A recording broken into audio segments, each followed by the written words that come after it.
Naiz irratian, bigarren kafea.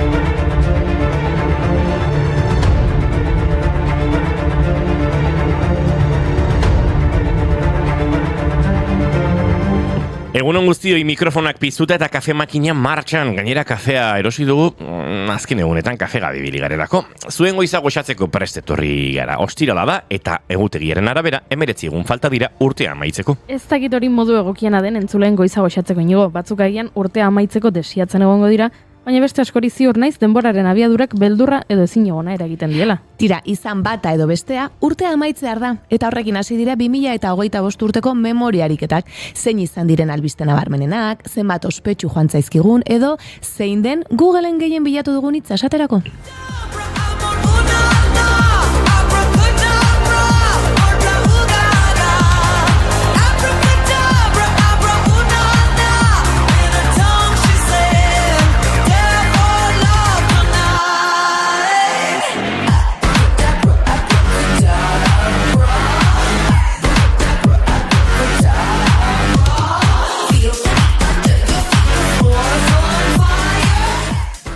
Google bilatzaile erraldoiak bere 2025 Year in Search argitaratu du aste honetan. Pop kulturako une ahaztezinetatik abiatuz pertsonaia famatuen heriotza eta albiste tragikoetara. Zein dira mundu mailan gehien bilatu diren hitz edo kontzeptuak? Antza denez, Gemini izan da mundu mailan gehien bilatutako kontzeptua, baina zer da Gemini? Hitz gutxitan esan da Googleen adimen artifiziala. Hitz askotan Gemini, Google, DeepMindek garatutako lenguaia multimodaleko hainbat hizkuntza eredu hainbat dituen familia bat da. Lambda eta Palmen txuren ondorengo gisa sortu dituztenak. Nio? Eta urtero errepikatzen den kontu bat. Googleen gehien bilatutako gauzetako bat oso urrun sentitzen dugun zerbait da. Kriketa, India eta Ingalaterraren partida zehazki. Uzkia dogo, kriket, zerua dukabe, zeru epeleta begitxua. Gilnezka gaztek elkarre, historio gardenak, dana gezurra da. Ankerak eta bihotze.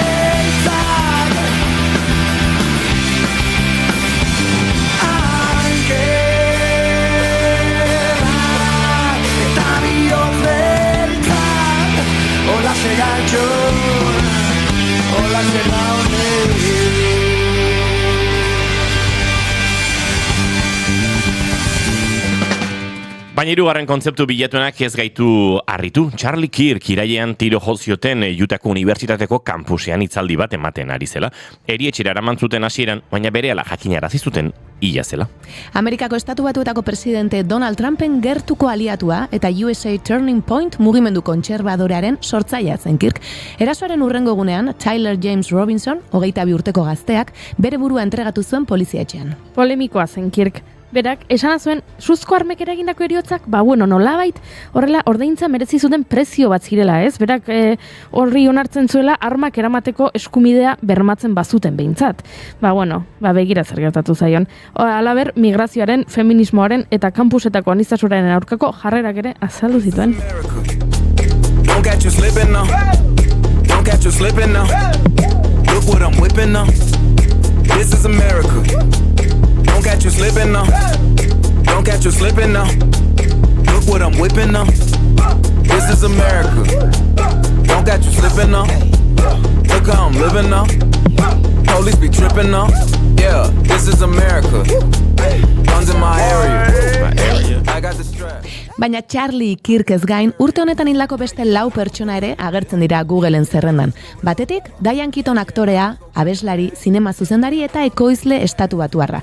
Urriaren 11 zendu zen. Beste aktore bat, Michelle Trachtenberg, Eurotrip, Gossip Girl, Buffy edo Gadget inspektorea lanetan agertzeagatik ezaguna. 39 urterekin zendu zen otsailean gibeleko gaixotasun baten ondorioz. Hulk joan ere asko bilatu omen du jendeak, borrokalari estatu batuarra uztaian hiltzen 71 urte zituela. Eta azkenik Ozzy Osbourne metal musikako abeslari eta konposatzailea izan zen, 40 urte baino gehiagoko ibilbide oparoa izan zuena.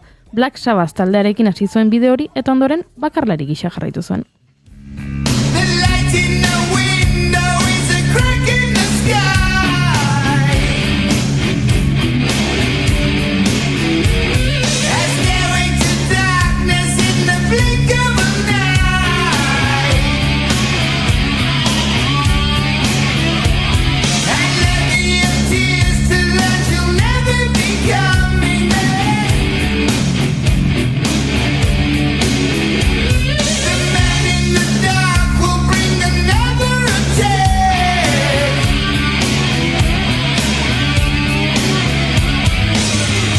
Your mama told you that you're Eta abestiei dagokien ezer, hemen Googleek banatu egiten du. Batetik letra bilatuenak azaltzen dizkigu. Eta hor erregea Bad Bunny da, antza denez, mundu mailan Debí tirar más fotos abestiaren hitzak izan dira bilatuenak. Eta begira zein bitxia, bigarren letra bilatuena, Tablo Bale abestiarena da. Tablo Bale Indonesiako abesti bat da, Silet Open Up artistarena. Nik ez nuen entzuna, baina begiratu dut, eta 369 milioi ikustaldi ditu kantaren bideoklipak. Hirugarrena Alex Warren estatu batuarraren Ordinary kanta da. Eta hau musikari buruzko beste zerrenda batean agertzen da. Badakizue, Googleek zuk kanta bat, ahopetik abesten badiozu, saiatzen dela asmatzen zen kata den? No.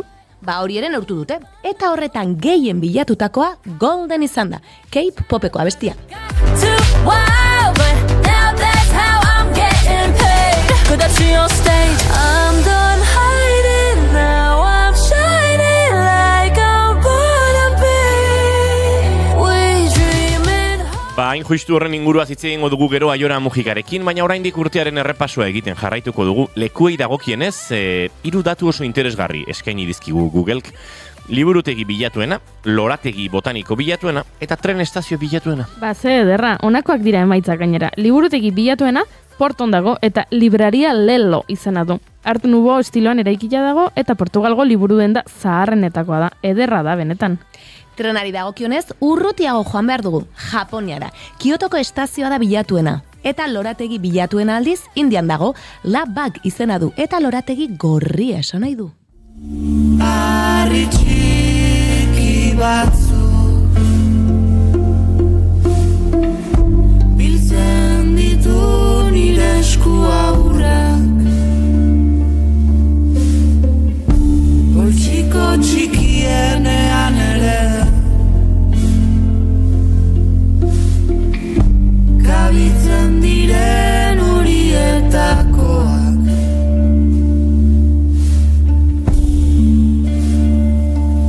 Mai gainean utzita. Tamalez Googleek ez diguzten Euskal Herria hautatzen, baina Espainiar estatua eta Frantziar estatuko datuak ikusi ditugu, eta bitxia iruditu zaigu. Espainia mailan pertsona bilatuena aita santua izan da. Frantzian aldiz, Sebastien Lecornu frantziar politikaria. 2025ko irailean Emmanuel Macronek Frantziako lehen ministro izendatu zuen Lecornu. Urriaren 6an dimisioa eman zuen eta Frantziak sekula izan duen lehen ministrorik efimeroena bihurtu zen. Urriaren 10an Lecornuren bigarren agintaldia hasi zen Macronek lehen ministro berri izendatu ondoren. Ba badakizu ezer, agian geuk asmatu beharko dugula Euskal Herriko bilatuenen zerrenda. Hori egingo dugu gaurko saioan. Oso ondo. Ba, esan dugun bezala, Aiora Mujika gurera etorriko da, K-Pop Demon Hunters pelikulako Golden abestia ze aritzera. Eta baita Josu Iztueta ere, gure bidaiari maitatu aspaldiko partez etorriko da mountain bikearekin egindako bidaia bateaz hitz egitera. Eta saioa Arroio eta Ainhoa Etxeberria elkarrizketatuko ditugu kafe hutsa tartean Hantzis Lab laboratoriari buruz. Eta beste hainbat kontu entzuleok abenduak 12 ditu gaur eta ostirala da, ongietorri guztioi, bigarren kafera, naiz irratian zarete.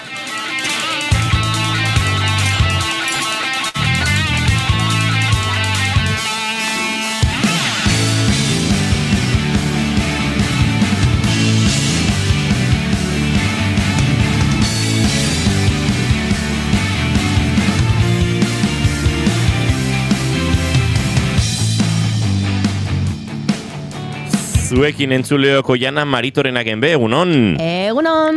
Eta zuekin Goiuri Ezeiza Arandia, egunon. Egunon. Eta jak eseri zaigun zuekin Josu Iztueta, egunon. Egunon. Izketan ari zaizuena, Iñigo Asensio Lurbide, bai, Oiana, bai, orkestuko du nere burua. Geratu naiz Josu Iztuetaren bigarren abizena jakin badaki dala, baina espaldi etorri eztenez, hortxe geratu naiz, etziazu esan, Etorrikoa. Josu Iztueta. Bai, badakizu. Pista bat behar dut. Ba, ez dakit, niri abizen horrek txistu doinuak iruditzen, iradokitzen dizkit. Ya está, uste dut baietz. Jo, ez azkarrak zeaten. Bueno, igual ez, Entzuleok, behar dut segundu pare bat pentsatzeko, hemen gauza asko batera egiten ari diz. Eta bueno, bagor bigarren kafeak 1081 garrena du, goizak 10 eta 17 minutu iaia 18, abenduak 12, gu 3 edo besan da, dagoeneko 4 urrengo 2 orduetan zuekin, bat egiteko asmotan. Naiz irratian zarete bai, bigarren kafean.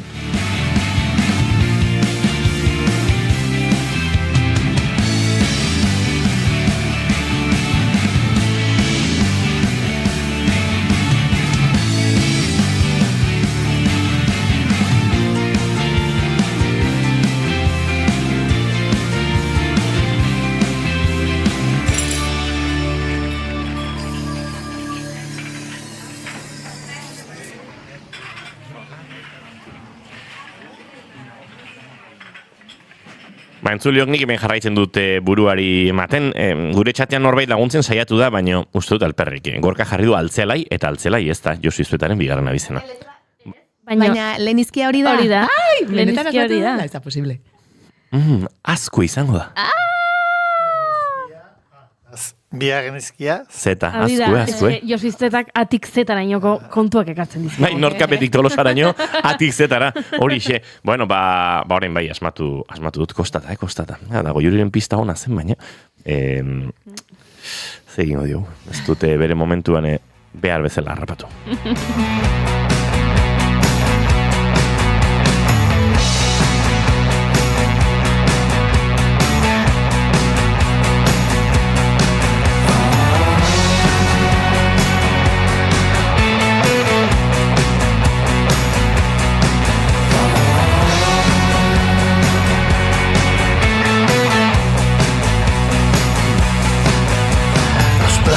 Vuelan sin rumbo en un líquido olvido.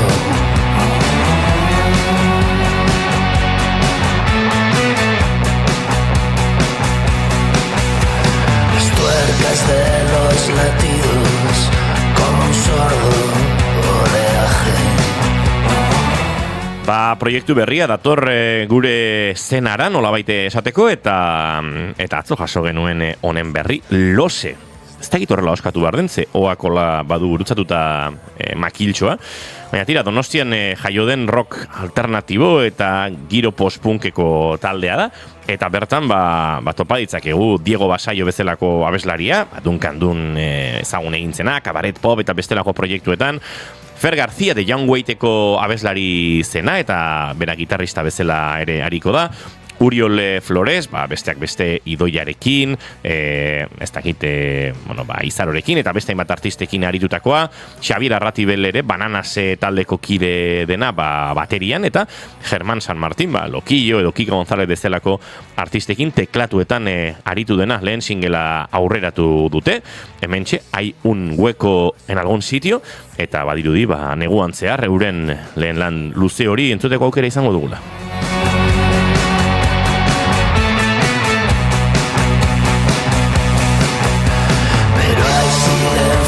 Que crujen en las ramas esta noche, un filo de frío azul silba sobre el agua.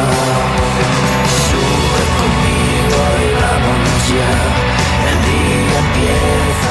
Gure txatari begira jarriko gara egunero bezala, egun honen ere gaurko maite duta da atzo ze ederra pago eta urretxu gure gatazkaren inguruko literaturak, utzi duen arrastoa eta ekarpenak izan genituen Laura Mintegi eta Iban Zalduarekin. Bueno, pagoetan gaur ere gorka badaukagu saltxa. Egunon dio dita Brokosek, bueno, atzo ibili zinaten nostalgiari buruz hizketan, eta ez dut maite oraingoan gabonak, lehen politagoak ziren. Orain, ez dakite daola magia eta gure zirkua, baiaz oso gustora egon nintzen, eta horten ea berriz lortzen dudan. Bueno, batzait oso garbi geratu azkenean, gabonak maite dituzun edo ez Gorka. Akaso Goiuriren itzulpen neuronala behar dut, zen ereak ez du gehiagorako ematen, Inigo, gaur ondo pasa, bai, eskerrik asko, justu pagoetan hariko gara gaur, esan ezinekin, eta Uxuek Erejetaren diskoaren orkezpen kontzertua izango da, eta egia esan oso jende jatorra da, eta pausa ematen ditan izango garela euren estreineko horretan, banda formatuko estreineko horretan. Gora Santa Luzi, oia, noiz da Santa Luzi? Gaur? Larumaten. Horrek esan nahi du, larumatetik aurrera eguna luzatzen hasiko dela. Bueno, bai, iluntzea atzeratzen hasiko dela. Argi orduak oraindik murrizten jarraituko dute, baina arratsaldea pixka luzatzen hasiko da. Eta gero ja, solstiziotik aurrera, hor ja beste bizipos bate topatzen hasiko gatzaio bizitzari. Hauxe da bizitza, entzuleok neguak igarotzea. Kaixo egunon dio Eba Brokosek, ederra dantza 27. Bai, Goiuri berandu hasi da, oian ez duzu ikusi, eta nik hemen notak ez ote dizkigu zuen oparitzen. Josu iztu eta haupa, ze jatorra da, ezautu ginen. Ostras, lose ze ona diote mendik. Haupa talde berrik. Bai, bueno, mentxe ari zarete entzuten. Egunon gaztiak, egunon indioker, egunon. Hementxe dabiltza, tailerrak prestatzen, eta tira, animatu, tailer oso interesgarrak antolatu ditugu. Ba, indioker horren berri eman barko diguzu. Baina eski? Etxean norberak pasta egiteko tailerra dira? Ez dakit. Nik izango nuke baietz. Baliteke.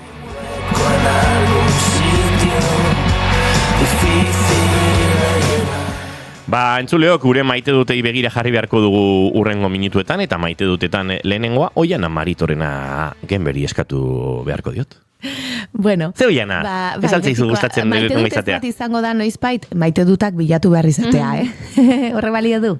Ez. Hori behin saiatu zen, nik uste Dona Peian iznito saiatu zela hori nolabait sartzen eta hola jurisprudentzia sortzen, eta Julen Goikotxea segituan saiatu zen jurisprudentzia hori baliatu eta epaitegira eramaten, baina epaileak esan zion ez zuela onartzen frogaura. Bale, bardun ez errez. Baina maite dut ez, tekin nator eta gero maite dut bat agian. Maite dut ez da gabonak aipatu dituzu eta aurrekoan, bakizu ni Donostian bizi naizela, eta Donostian beti daukat zalantza argien... Arkatu diana, Donostian bizi eta Donostiarra izan. Bai, Donostiarra naiz. Donostian bizi naizela, badiru dizera. Bai, matxinbentan jaio nintzen, baina Donostiarra zara. Bai, petu-petua gaina. Bai. Eta beti daukat zalantza Gabonetako argiak azkenean nork ordaintzen dituen, nork ez, merkatariak ote diren edo udalak ere zerbait jartzen duen. Nik uste dut udalak ere Donostia meitzat, gustatuko litzakela jakita zenbat jartzen duen. Baina... Publikoa izango da? Bai, datua bai, baina zutinez behiratu egia da, hori da. Bai, eta aurrekoan, larumatean jendetza zegoen Donostian, jakina. Zubia zelako, eta hori guztia.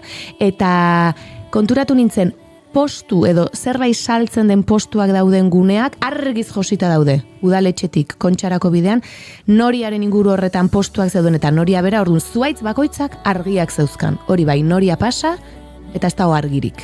Eta orduan esate duzu, bale, ez dakit, dena paindu nahi baduzue, jarri hirian zehar. Berdina, ibai ondoan dauden postuetan, hor dena argiz josita dago, ibaian argia daude, zubian argia daude. Hori bai, beste kaletara pasatzen mazea, ez da zer.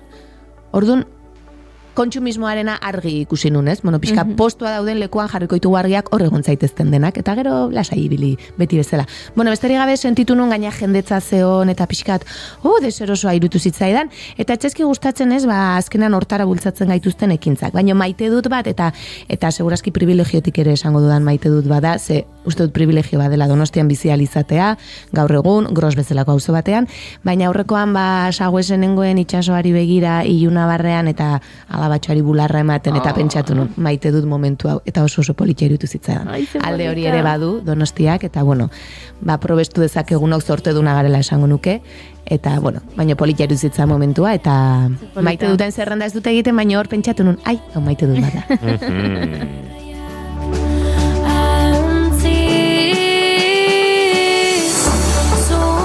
Zure maite dut dago, Juri? Nik maite dut ez daukat, ez du... Harritzekoa da. Harritzekoa da. Nik ez dut maite ditxosozko mugak, Ipar Euskal Herria eta Ego Euskal Herria banatzen dituen muga horrek, ze eragina duen gure subkontzienteetan, ezta? Atzo atera zen Korrikaren abestia, Zetak Erramun eta Maixusek egindako abestia, eta hemen elkarrekin ikusi genuen, eta abesti horretarako bideoklip bat egin dute. Eta bideoklipean azpitituluak jarri dituzte, eta azpitituluak daude euskeraz, gaztelaniaz eta katalanez. Eta guk bideo ikusi genuen, eta hizketan aritu ginean, niri abestia gustatu zait, niri gustatu zait hemen agertzen den tailerra, niri jantziteria gustatu zait, niri beste hau eta beste. Baina ez genuen aipatu ezer azpitituluen inguruan. Ez ginen hartu. Egia da ez ginela zentratu horretan, ez ginen azpitituluak irakurtzen aritu edo dana dalako, baina ez ginen hartu, Korrika Euskal Herriko ekimen bat izan da, 7 lurraldetako ekimen bat izan da, azpitituluetan... Eta berezi Erramunen eta Maixusen herri izan da. Azpitituluetan ez zegoela frantsesa. Eta egia esan ni ohartu naiz ikusi dudalako iruzkin batean, norbaitek idaztezuela, aizu, hemen faltan botatzen dugu hau, nola da posible, beraiek lantaldean ez konturatu izana, gerora Korrikan beste norbait ez konturatu izana, eta pentsatu dut, sekulako arrazoia dute, hau esaten ari direnek, eta ze amorrua nere buruarekiko nien naizela lehenengo buelta horretan konturatu, ze ziur naiz iparraldeko bizaleak hartu direla. Eta nien naiz hartu, eta hori ez dut maite nola subkontzientean ere, muga horrek horrela eragiten digun. Ados nago, nire amorru hori ematen dit. Kasu honetan, ni nintzen konturatu azpititulorik zuenik ere. Eta gainera gero ikusi nuenean Amets Aranguren ibilbide taldeko kideak bere saretan nola elkarbanatu zuen hausnarketa hori. Enuen ulertzen zergatik zion katalanarena. Ze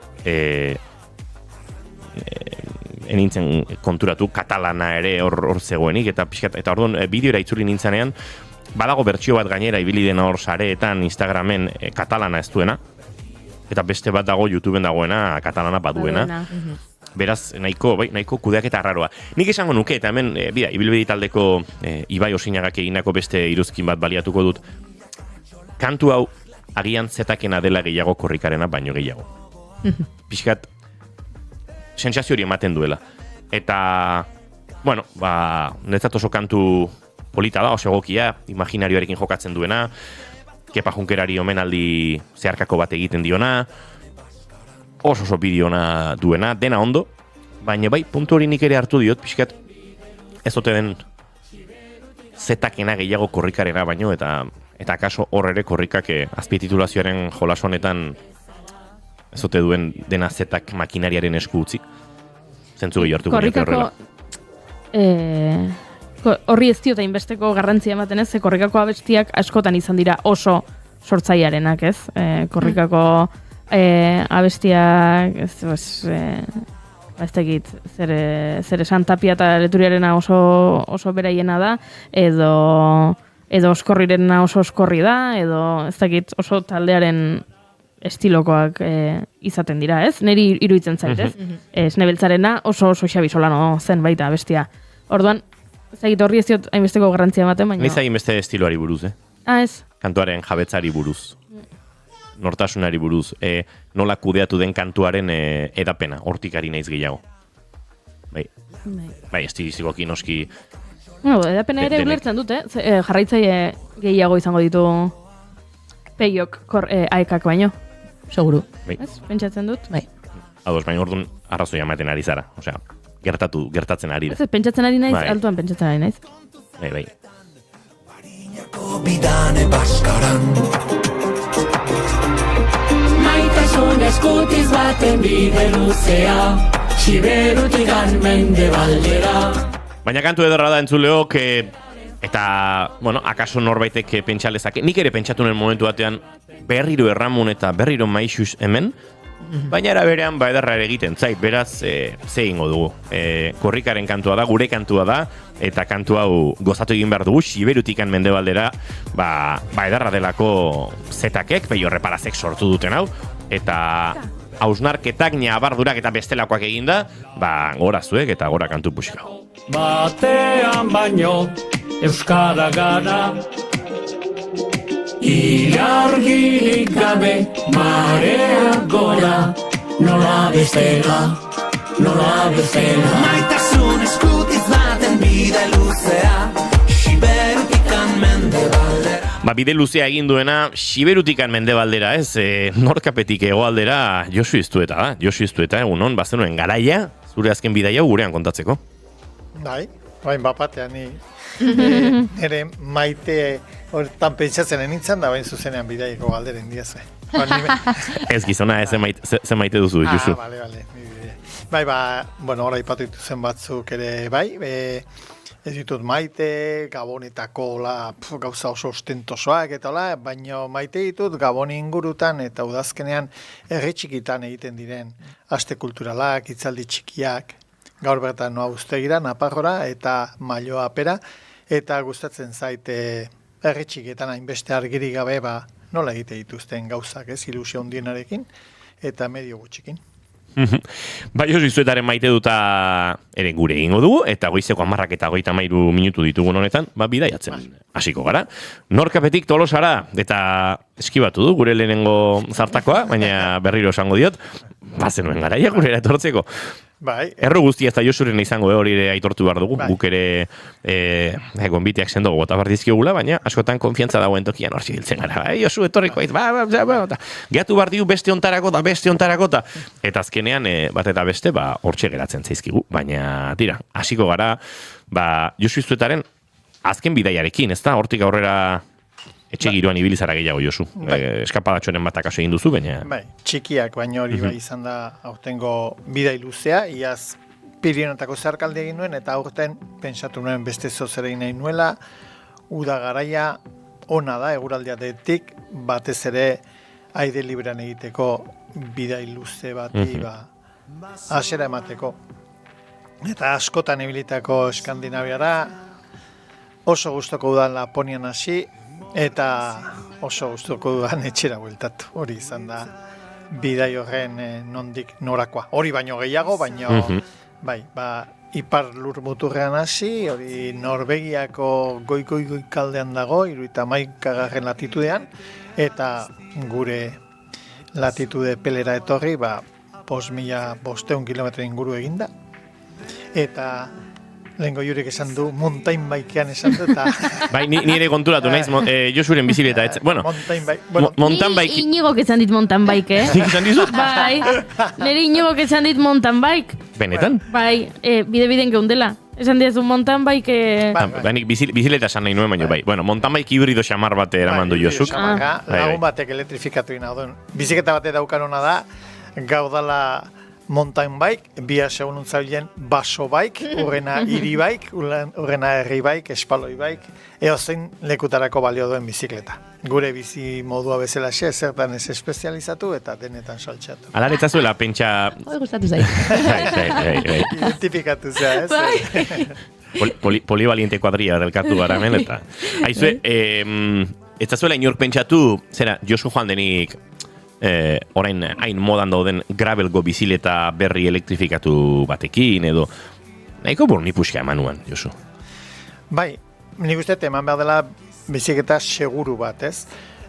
Ulertzen dut, ez dut konpartitzen, baina ulertzen dut jendeak daukan bizikleta harin hoiekiko grina, hori suposatzen du diru modoska gastatzeko preste egotea, edo diru hori eukitzea.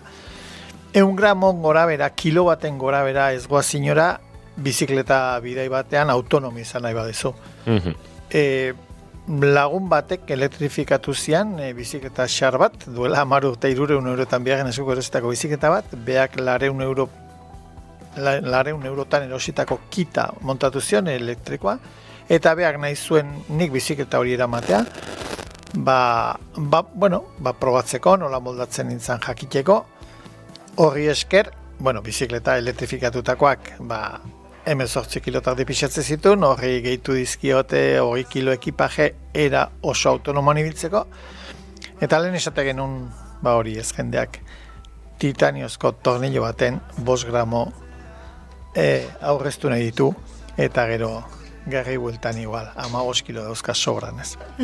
niri ere antzeko zerbait pasa naiz, sekula pixatu gabe nituen ia 80 kilokin jo nintzen, eta bueltatu nintzen, 70 kilokin. Odon, Nola, barkatu abiatu eta ekuazioak kontra indit. 80 kilokin joan, eta 70ekin bueltatu. 10 kilo galdu. Modu... Zuk zer horrek, edo... Ni neronek, bai. Ados. Odon. Poltsetatik. Nuken esango Josu 80 kilo pixatzen zituenik. Eta bain arrimatzen ari naiz. Biziketa bidei batean oso... Bueno, Egia da horrelako bidei luzetan kiloak azkar galtzen direla.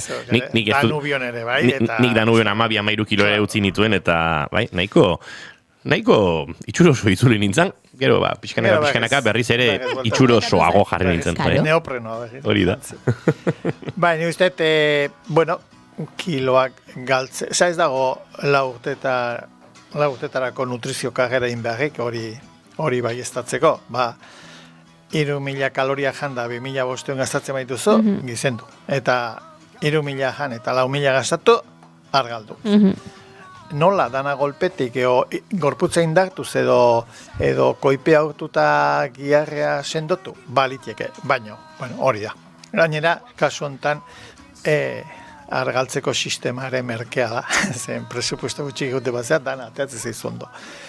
Dan ateatzen zondo ez esan nahi dut, argaltzen zea, sasoiko etortzen zea, suerte hona bat daukazu, istripuak ere izan litezke. Baina, nik oso ondo pasaret eta oso gustoretu ganez. Bizileta esan da bezala, bizileta xamar bat. Elektrifikazio hortaz ere hitz egingo dugu, akaso entzuleren artean hau berria delako, entzuleak pentsatuko dugu, baina elektrifikatu daiteke edozin bizileta. Tira, gutxi gora behera bai. Hau sistemaren arabera, normalean ezagutzen ditugun bizileta elektrikoek, mota askotakoa daude, baina motorrak kuadroaren barruan, bujean, edo beste nonbait izan ditzakete. Kasu honetan egiten dena da, atzeko gurpil motordun bat erosi. Gurpil horrek bere ardatzean, bere ejean edo, hortxe izaten du motorra txertatuta, horrek esan nahi du, atzeko gurpil zamatxu xamar bat daramazula, eta horrek pixka bat teknikoki ere kosketan eta gurpila ezausteko kontu puntu bat eskatzen du, baina horrek gero badu bere instalazio kableduna, kuadroaren kanpotik, batzutan barrutik ere sartu litekena, heldu lekuraino iristen dena eta hortik aktibatzen da, abiedura ezberdinetan joateko edo laguntzak gehiago edo gutxiago izateko sistema. Eta beraz, edonoren esku dago eta bizileta arrunt batek atzeko gurpil horretan aukera ematen du. Eta Mai Gorostiaga Pozo oraintxe sartu da gure laborategian, bonboi sorta bat ekarri digu, eta badoa hitzik esan gabe. Pixkat mimoaren egin du oraintxe Maik, baina mimoaren egiteaz gain gu mimatu gaitu ikaragarria izue. Flakatzeko sistema errako, berriz. Badakizue... Nola zen kaloriana? Badakizue Iñaki Arrazibel medikoak zer esaten zion Abraham Olan hori ez? Elatuak udaran ez? Elatuak neguan jantzitzakela, seko entrenatzen ari zen hartan, ez zuela horrek arazorik loditzeko, gero ja, demoralia bukatzen zen horretan, pixka gehiago zaindu hartzuela burua, beraz, bizitan hiltza joan barko dugu, gaur arratsaldean bertan, bonboi hauek geisteko. Mai Gorostiaga Pozo hori eskerrak, gauza gertatzen dira, gure laborategian, akaso maiz egi, gero gure lankidek txisteak egiten dituzte, Jon Telleriak deitzen gaitu eta espaidugu hartzen telefonoa, kroketa bukazak, eta horrelakoak esaten dizkigu. Badakizuen nahiko kroketa zaleak garela. Hau txapeldunak aurrera dio mentxe Eba Brokosek, zuen osasunean jango ditugu, Mai Gorostiagak garri dizkigun bonboiak. Beraz, aipatzen ari ginen atzeko gurpil hori, zu jarraitu izketan elektrifikatu egiten da, nolabait gurpil osoa aldatuta, eta horrek bai behartzen du nolabait, erabiltzailea, Josu, autonomiaz hitz egiten ari ginela, tarteka karga horiek berritzera, hor izaten dira, edo parrilan bertan koka daiteke bateria, eserlekuaren azpian, badira sistema ezberdinak, baina bateria potolo xamar bat, esango dugu, ez dakit nire referentzia atorkian apixe zarrun, baina tabako kartoiak, gogatzen zeaten hola ziren tabako kartoiak, pakete asko zituzten horiek, horrelako baten tamainukoa, ondixiagoa inkluso hola laukizu zena, baina pixka potolitogo esango nuke. Oiana. Oiana. Nere etxean, zoritxarrez oso erretzaileak izan dira gurasoak, eta dukados kartoi horiek egoten zien hortxe beti, bai. Ni jarri nuen, erretza debekatuta dago etxean kartela. Baina, etxetik kanpo. Guk baina nahi eta biok tabako pakete guztiak izkutatu genizkien gurasoi. Eta ez ditut gurasoak aina eskarri ikusi bizitzan. Beretan. Bai, otza momentu bat, jongin jara tabako paketen bilagola. Bueno. Hau itxusi gartzen ari da, pentsatu genuen. Bueno, barrelako formako bateria bat, eta horrek ja suposatzen du ere, biziletak gurpilak berak, lau paus kilo izango ditu gurpil horrek, Bai, eta bateriak berak beste inbesti igual, Josu. bai, olako mat. Beraz, Bai. abia puntua ja bada, Josuk ziona, zamaz zoaz, eta hor, titaniozko tornilleriak ez du ja zentzurik, kilo baten gora bera, beti nabaritzen da, baina ez daula lehentasunezkoa. Hori abia puntu, eta egunero 100 kilometro inguru egingo zenituen, nik kontuak Bai. horrela inditut. Bai, bataz besteko eguneko kilometraje hori izan egun da zehozer, batzutan 80, beste batzutan 130.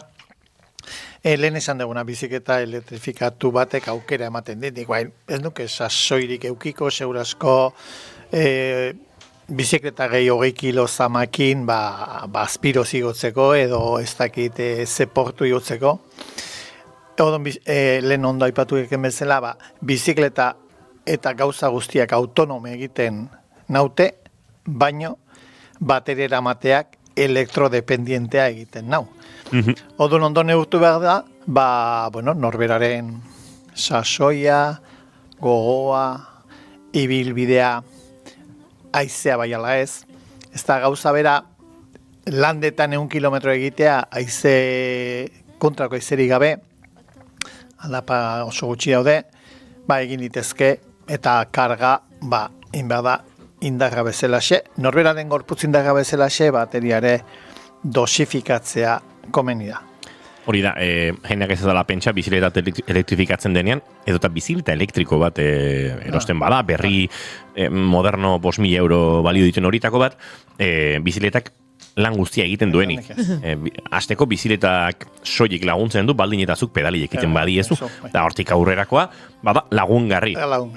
Indar gutxiagorekin, abiadura gehiago lor dezakezu. Eta horrek egiten du, batez ere maldangoretan, haize kontra dagoen espazioetan, lurra igual oso lakatza eta bat ere irristakorra ez den espazio horietan, biziletak eukitzea, laguntzak egigarri bat. Eta beraz, eramangarriago egiten du. Laguntza majo bat da, baina dependentzia hori ere sortzen du, eta esango nuke gaur egun panel solarrik ez dagoela, horrela tolesgarri eraman, eta zu autonomo bihurtuko zaituenik, ez? Ikusi izan ditut, baina ez dakit urrengo uda berrian Afrikaldera joateko asmoa daukat, eta ez ote duan hori probatuko.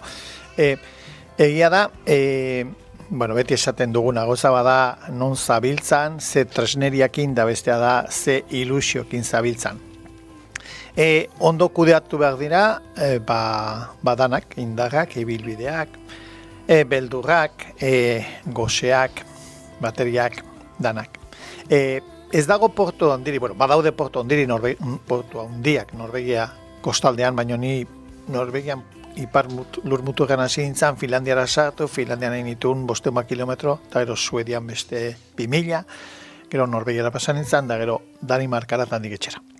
Baina, portu ondirik adibidez, zenbat irauten du bizikleta, zenbat irautezin bateriak, galdetzea detestan. 1000 metroko porturik eto 1 kilometroko ibilbiderik ez dagoenean, Finlandian bezala ez dago portu ondirik, baino badaude, hola, 50 metro iotzen dian kilometro bateko rampak, ez? Odon, zuke iotzen baituzu, 20, olako malda 50 metroko desnibelekoak hori 1000 metroko desnibela da. Ez da ez erasko, baina, egunean zehar, gaztu handia.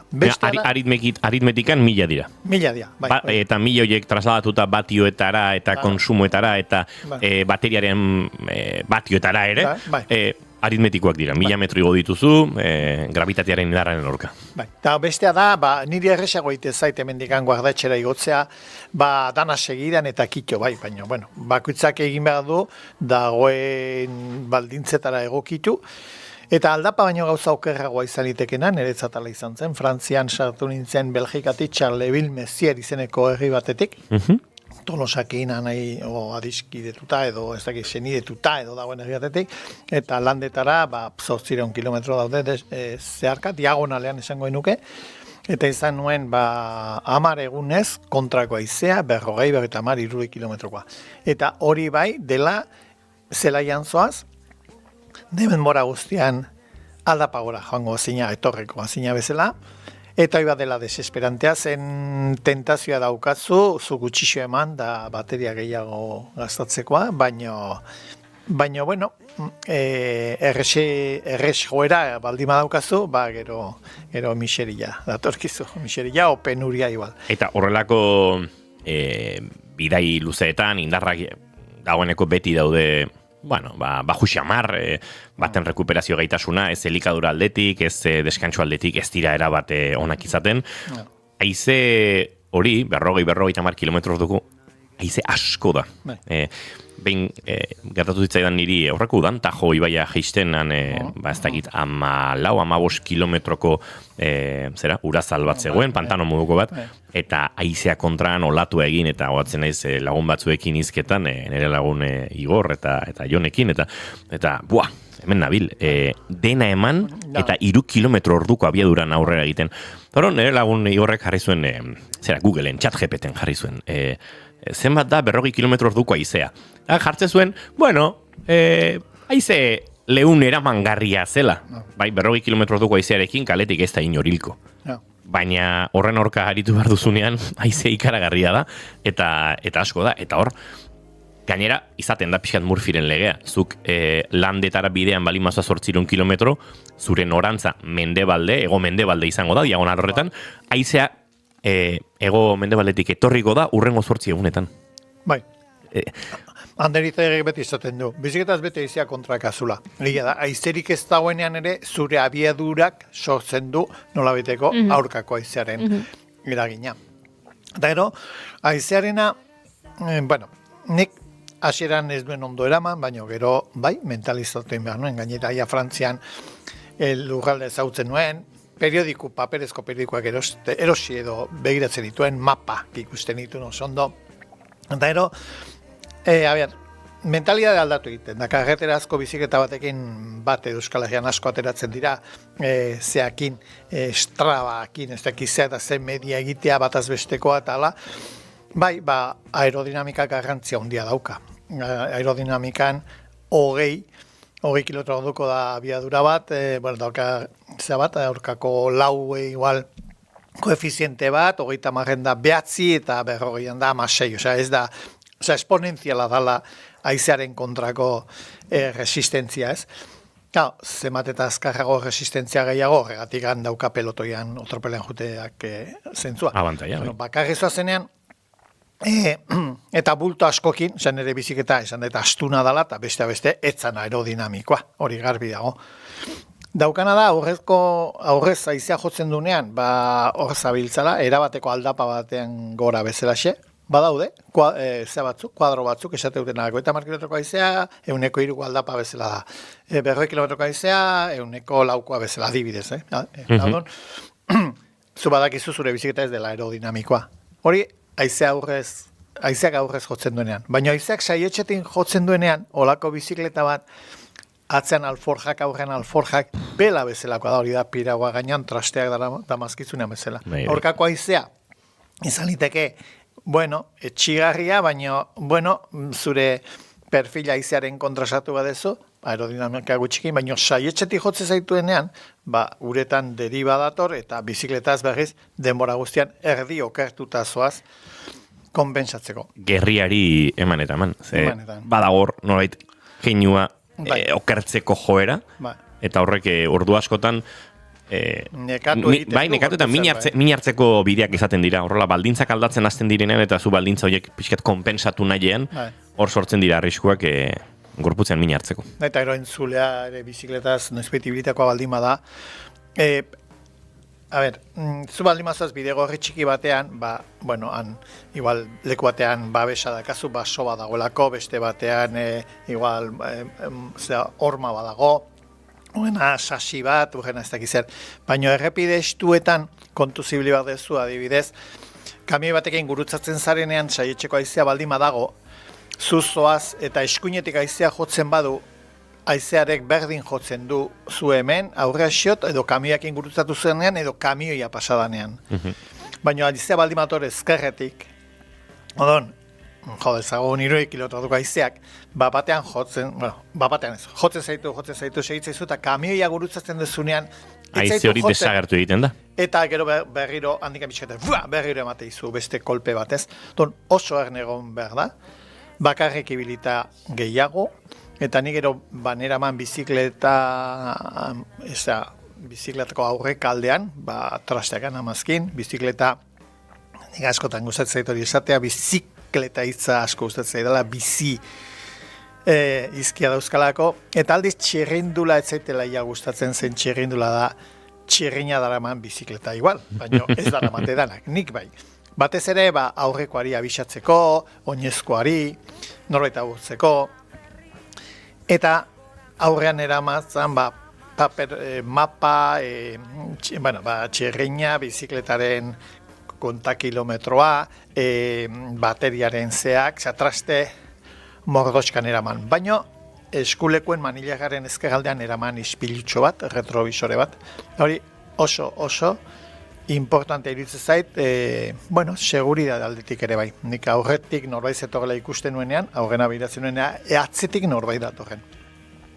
Atzetik norbait datorren, batez ere, aurreko kotxeken gurutzatzen naizenean ez dadin, kasualidadez, igual, 5 kilometron ez da inor pasa, goi alde hortan behintzat, Laponi aldean, edo goiz osoan inor.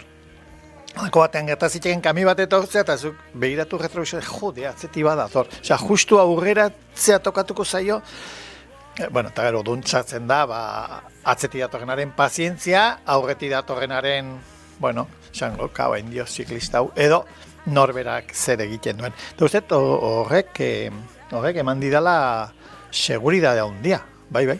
Lehen ere erabilizan duet, bizikletan retrovisore txikia, baina bai. Eta ero literalki ere viaje hau izan da pixkat retrovisori begira egotea bezala. Ni Laponian, ezagit 30 aldiziongo nintzen, azken 40 urtetan, naiz bizikletaz eskiz, Nairobitarra gidatzen furgoneta, eta izan du ere retrovisoretik asko bidai honek.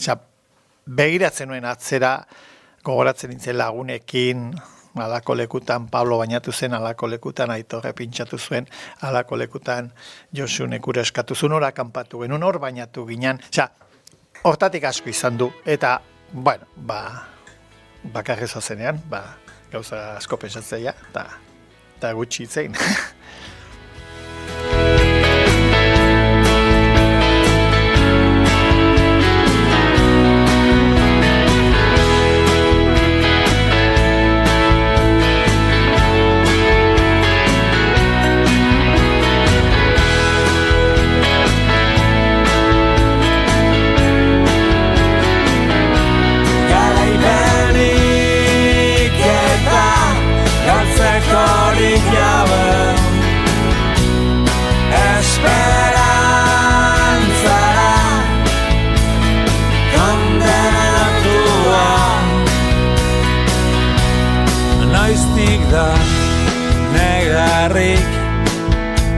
Eian azdiara Ifara erakusten dut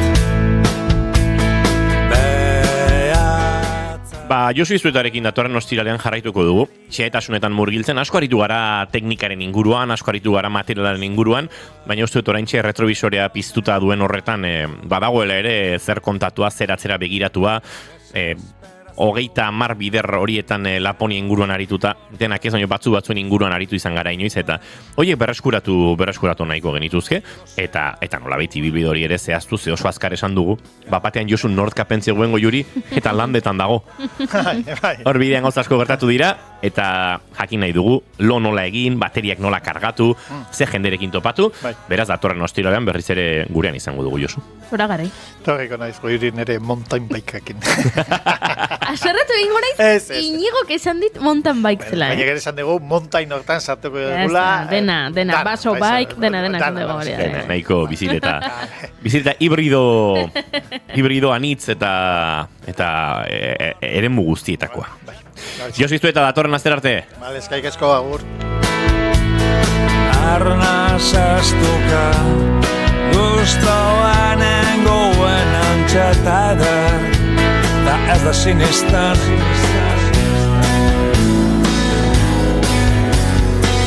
da sinisten garaipenik eta galtzekorik gabe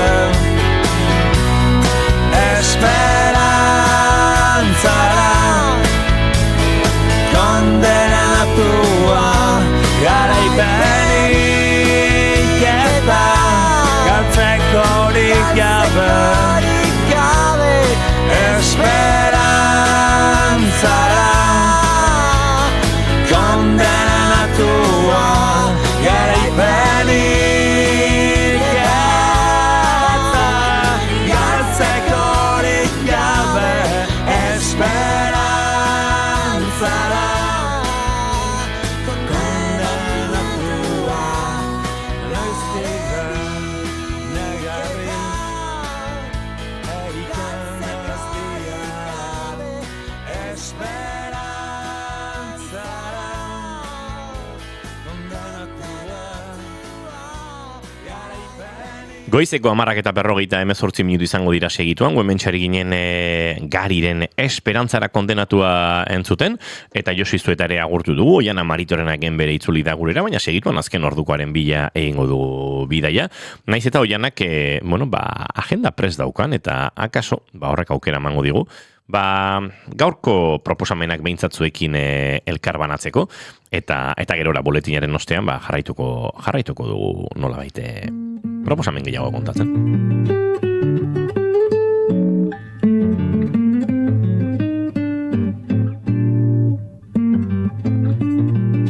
Ostiral bete-betea dugu, Oiana, proposamenei dagokionez, eta tira, bisi-bisi hilduko diegu, gaur getxoko musike berrin abiatuta badaukagulako lehen proposamena. Bai, atxaleko 8 R eta J edo Romeo eta Julieta, Maria Goirizelaiak zuzendutako lan hau, la dramatika errantek egingo du bertan, beraz 8 aukera. Minanekin ere, asteburu osoan dauzkagu emanaldiak gaur, Leioako kulturleioan izango dira 8:30, larun batean Astigarragako Herribera kulturgunean 7:00, eta igandean berri Atarrabiako kulturretxean 7:30, beraz, aitzakiarik ez dago ikuskizuna hau ez ikusteko. 52 ertz, hemen izan genuen duela pare bat aste, ez da, Amaia Irazabal, bere aktoreetako bat, duela 2 aste izan zen justu, hori da joan den astean Durangon izan zineten, aste guztia daramate gainera, emanaldi. Hori da, eta Zumaiako Aitamarin egongo dira gaur atxaldeko 8:00. Tantxaka antzerkitaldearen badakizu plastikoz koloreak ez direla inoiz bizi izan ez da lana Zarauzko modelo aretoan izango da 8:00, eta haze izenburu luzea. Oiana. Ematen du, ja beste zerbaitetan nahi nintzela, edo I love Gorkor Bizu. Josu Izueta bateriari gabe geratzen denean bezain arnasestuka ikusi zaitut. Badakizu plastikoz koloreak ez direla inoiz bizi izan ez da Zarauzko modeloan arez. Bueno, hortxe, izenburu luzea eta horra gomendagarria. Ni, bira, hau simple, ondo, motz, oso ondo, Anjon Teieriaren bakarrizketa, Getariako Iturza eta Aretoan eskeniko du gaur arratsaldeko 7:00, eta bihar berriz, Beasaingo Usurbe Antzokian. Umore pixkatere badugu stand-upekin Urnietako kiroldegian egongo baitira, gaur arratsaldeko 7:00. Eta kaka, badakigu korrikaren kulturrekintza bezala sortutako obra hau, Gasteizko Iparralde Gizartetxean eskeniko dutela gaur, eta bihar berriz Balmasedako Claret Antzokian. Por más que la dicha busco, vivo pena. Eta bisi-bisi gaurkoekin jarraituko dugu, Amak ikuskizuna Aretxabaletan izango da gaur, eta bihar berriz Amurrioko Antzokian atxaldeko 6:00. Cowards dantza ikuskizuna Elorrioko Arriola Antzokian eskeniko dute gaur 8:00, maskulinitate garaikidearen rolak zalantzan jartzen dituena. Eta bihar larunbata Galdakaoko Torrezabal kulturgunean izango da, eta igandean berriz Getxoko musike barrin 8:00. Konpainia hemen dagoela probestuz, nik uste dut agenda oso ondo lotu dutela, 3 egunez emanaldiak izateko. Eta 2024ko dantza ikuskizunen artean Max saria jaso zuen, beraz, dantza gustuko duenak, agian hor proposamen berezi, eta hemengoa ez den proposamen bat ikusgai izango du. Dantzaz konpainiaren ona lana Basauriko Sozial Antzokian eskeniko da gaur 8:00.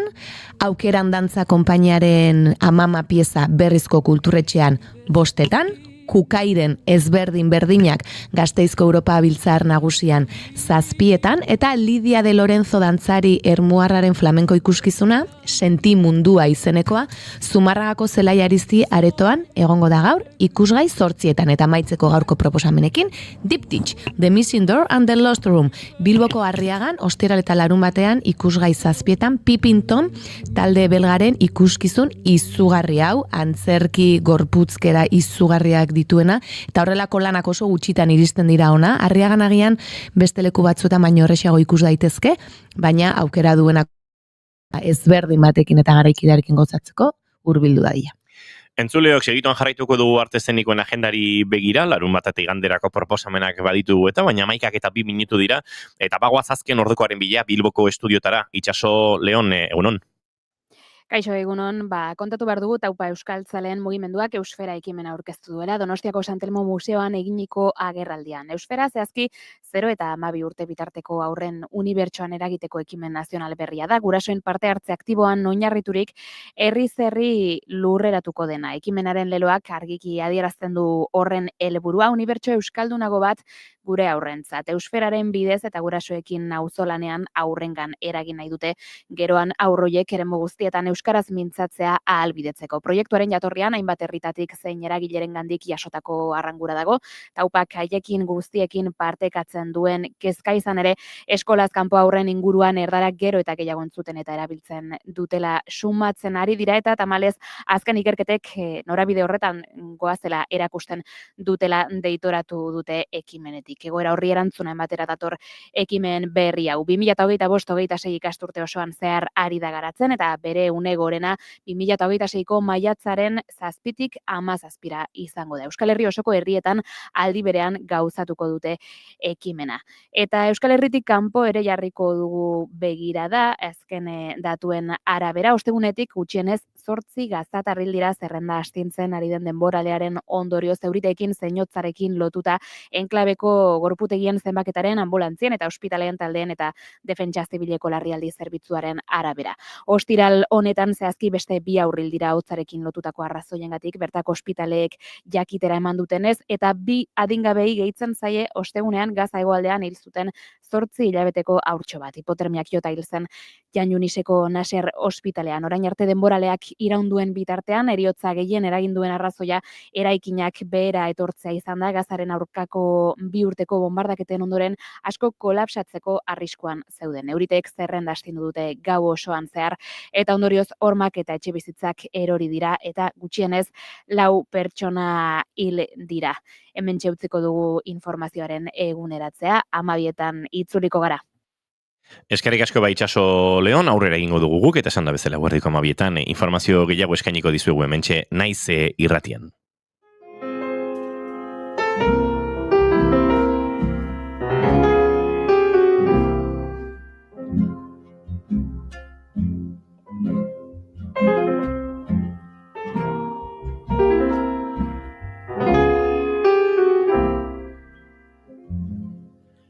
Tira ostiraleko proposamenen artean topatu ditugu. Dantza emanaldi asko, dantza konpainia ezberdinen emanaldiak, eta tira, hori nabarmentzeko akaso, ez? Oso dantzarako garaia izaten ari dela. Bai, egia esan, bai. Ez dakit udazkenero tokatzen zaigun hau, edo orain bereziki. Edo agian ekoizpen gehiago ere badaude, edo kanpotik ere gauza gehiago tortzen dira, ez dakit izan daiteke, denetan. Ondo aztertzen hasita, igual Euskal Dantza konpainien artean egonda olako proliferazio, fragmentazio, eraberritze bat, eta ziurrenik duela 10 urte 3-4 konpainia genituen, eta orain dozena bat edo, ez? Eta gero jende asko ere, zakit olatzegia dantzariak aipatu zigun hemen elkarrezketatu genuenean, edo beste norbaitek agian konpainientzat lan egiten dute, baina bikoteka ere sorkuntza asko daude, jende asko ere animatzen da, gazte asko ere bai, orduan horrek ere agian eskaintza handitu egin du. Eta gero emanaldi handietatik aratago, pieza laburragoen sorkuntzak. Hori ere bai, jaialdi gehiago, eta olakoak ere badaude. Bai. Bueno, gaurko proposamenak. Kortxoaren dilema antzerkia da, kasu honetan, Gernika Lumoko Lizeo antzokian egongo da 7etan, eta Altxalili Baigorriko biletxean 6etan. Kabaret bada, LGTBIQ+ kolektiboaren inguruan, kolektibo honetako pertsonek herrietan eta dituzten zailtasunen inguruan sortutako kabareta, herriz-herri dabilena. Sehaska kanta gorriari Bergarako seminarixoan eskiniko dute 8etan, eta Almazenean antzerkia Donostiako Eliza Zarra elkargunean 8etan. Eta dantza proposamenak aritu ara orintxe izketan. Proposamen berezi hau. Bai, Sara Barasen lana Kursalean 8etan eskiniko da, eta Paco de Luziari egin dion omenaldia izango da, eta Sararen konpainiaren 25. urte hurrena gainera ospatzen da. Eta Donostiako Gazte eszenan ere 7:30 bihar Euforia izeneko emanaldia eskiniko du, Cielo Raso konpainiak, Igor Kalonjeren konpainia da hau, eta bere bakarkako ne lanarekin ari da, baina orain taldekako lan hau ere eskiniko du.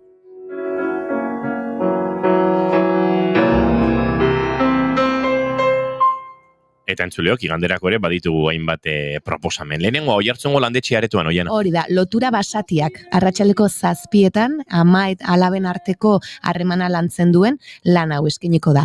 Desobedienteak 18/88 lanaren estreinaldia, aurre estreinaldia egingo da Urnietan, Saroben 7etan, Tantxaka antzerki konpainiaren lan hau, eta Maria Goirizelaiak idatzitakoa. Nahiko bakarrizketa askoko lana da, eta aktore asko holtzan izango dituen, eta hemendik aurrera bere biraren berri ziur hemen emango dugula. Lehen esan dugun Cielo Raso konpainiaren Igor Kalonjek, ne lana, Lezoko Gezala auditoriumean eskeniko du 7:30 igandean, eta aipatu dugu dantza jaialdiak, eta horrelakoak ospatzen direla, Labo jaialdia ezagutzen dugu, hemen aritu gara horren inguruan, Donostian egiten zuen hasieran, baina orain herriz-herri ere emanaldiak eskaintzen dituzte, eta igandean Alkizan 12etan 3 pieza eskainiko dituzte, eta larunbatean berriz, Larraunen 12etan beste 3. Eta Kresala dantza konpainiaren Itazoroit, Donostiako Larratxo Kulturetxean 5etan. Hauexek iganderako proposamenak, eta tira, agenda zuen eramateko gaitasunik izan ez zuen ontzat, egin atzera eta jarraitu errepikatu entzuten gure agenda, baina Oiana bota dizkizu egin bat proposamen arte eszenikoak maita badituzue, pentsa ostiralero zenbat proposamen ematen dizkizu egun, eta askotan oso plan politizaten da zuen herrietatik edo inguretatik urrunera joan, beste Euskal Herriko txoko batzuk ezagutu, eta tira, bertan gozatu. Nik esaterako, Oiana, aipatu dituzunen artean, oso plan polita ikusten dut, Baigorriko biletxean, Altxalili ikustea. Bai. Kabareta, LGTBI eskubide giroan. Bai. Gustatuko litzaizuk ona etorkartzea, Zer dizugo, Juri? Aste honetan berdin gauze berbera esan didala Julengo ikutxeak. Eta badakizu zer? Nik ja proposatu niela, eta badakizu zer? Ez ezko eman zidatela. Benetan? Bai. Aiba. Ez dute etorri nahi. Ez pentsatzen dut agian. Eta online ere edo... Ez zuten elkarrizketari ez esan zidaten. Karo, ez pikatutan nago. Ez nago pikatutan noski eskubide osoa dut. Ez esateko. Baina, kontua da, justu aste honetan, Julenek ere esan didala. Izu kabareta, hau konbidatzen bali dugu, eta hau ekarriko nuke. Ez ezko esan zidaten. Ez dut zin egiten, baina... Antxe, Baigorrin badago erreka bat, nik larun batean pirauarekin plana egin, eta gerora. Kabareta ikusi, eta kabareta bukatuta, eurei entrevista egin, eta etorri nahi ezpadute, guk ekarreko ditugu, gu joango gara ara. Nola, Mahoma ezpadora mendia joango da Mahomara, edo Euskalo nola den. Hala, konponduta. Aukera hona ikusten duzu, Juri? Bai. Izu, planak, nire buruan planak funtzionatzen du. Gaur kontzertu daukagu eta gero parranda ikusi barra dago. Ez dut gogoan zergatik esan zidaten, elkarrizketari ez agian ez da etortzeagatik, agian beraien artean ikusten zuten, etzegoela inor prest, galdera batzu iratzeko, edo, hori ere, esan dudan bezala, guzti zilegi. Entzuleo kafe utxatartean murgildu behar dugu, bonboiak eskaini dizkigut esan digute ezetz, kafea eskaini barko denieke, baina gozaldu berritan datoz, beste kafe bat nahi duzu? Eskaini dugu, eskaini dugu eta ez esan dute. Baina elkarrezketara etorri dira. Niri jende hau ez dakit ondo erortzen ari zaidan, baina tira, entrevistan zehar konponduko dugu.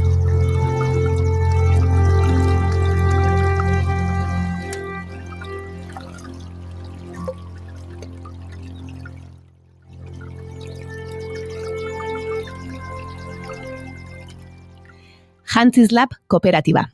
Saio Arroyo eta Ainhoa Etxeberria. Jantzi, egunero egiten dugun ekintza. Egunero irekitzen dugu armairua edota aldamenean dugun aulkitik zerbait hartu eta soinean ipintzen dugu. Ekintza sinplea dirudi, baina askotan orduak pasatzen ditugu zer jantzi erabakitzeko, ezta?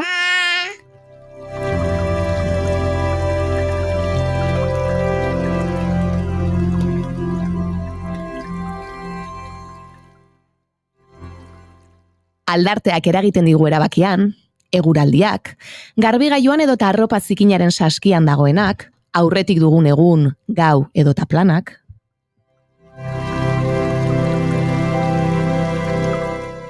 Imagina dezagun beraz, zer izango den gu ez garen pertsona edo pertsonaia batentzat jantziak prestatzea.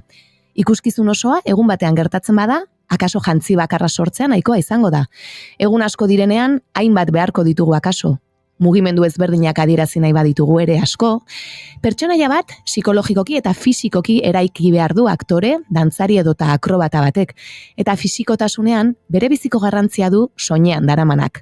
Horri esker ere lortuko baitu bere pertsonaia eraiki eta ikuslegoari sinestaraztea.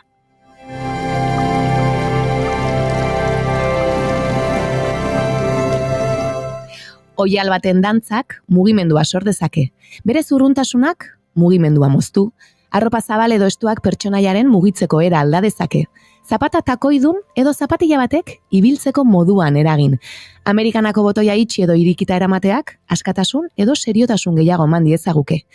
Erabaki txikiena dirudien horrek ere, atzetik hausnarketa sakona darama. Eta holtza edota kaleko gunera atera aurretik, pertsonaiaren arropa jantzi eta beste bat bihurtzen zara.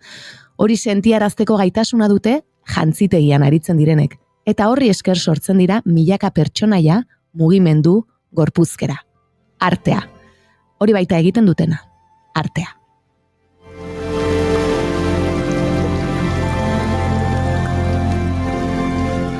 Eta horixe egiten dute gure gaurko gonbidatuek. Interprete ezberdinak jantziz artea sortu. Izan ere gaurkoan, oholtza edota pantailaren bestaldean ikusten dugunaren atzean dagoena ezagutuko dugu Jantziz Lab kooperatiba eta bere 5 kideetako 2 esker. Ongi etorri bigarren kafeko kafeutxera, Saio Arroyo eta Ainhoa Etxeberria. Eskerrik asko, egunon guztioi. Egunon. Kaixo. Bueno, lehenengo galdera nik egingo dizuet, goiuri eskapatu egin zegulako, eta normalen berari egokitzen, zaio gainontzekoak normalen oianak egingo dizkizue. Baina galdera xelebra da eta gure gonbidatoi egiten diegu, zuen eta euren jardunetik kanpo. 2 galdera dira eta bat aukera dezakezue, zuen kasuan 2 izan da, bakoitzak bat erantzun lezake. Lehenengoa da, nola visualizatzen duzuen, nola imaginatzen duzuen, zuen hileta. Zuen funerala, zuen agur hori. Eta bigarrena da, iritsiko balitz orain zinema zuzendari bat zuen gana, eta esango balizue zuen bizitzaren inguruan pelikula bat egin nahi duela, baina baldintza balitz, ezin duela biopik bat egin, bizitza guztia kontatu, baizik eta zuen bizitzaren pasarte konkretu batean zentratu, zen momentu, zuen bizitzako zen momentu izango zen zinema zuzendari horri eskeniko zenioketena. Hilletaren inguruan nik parranda ikusten dut. Eta benetan horrela pentsatu izan dut izan barko lukela.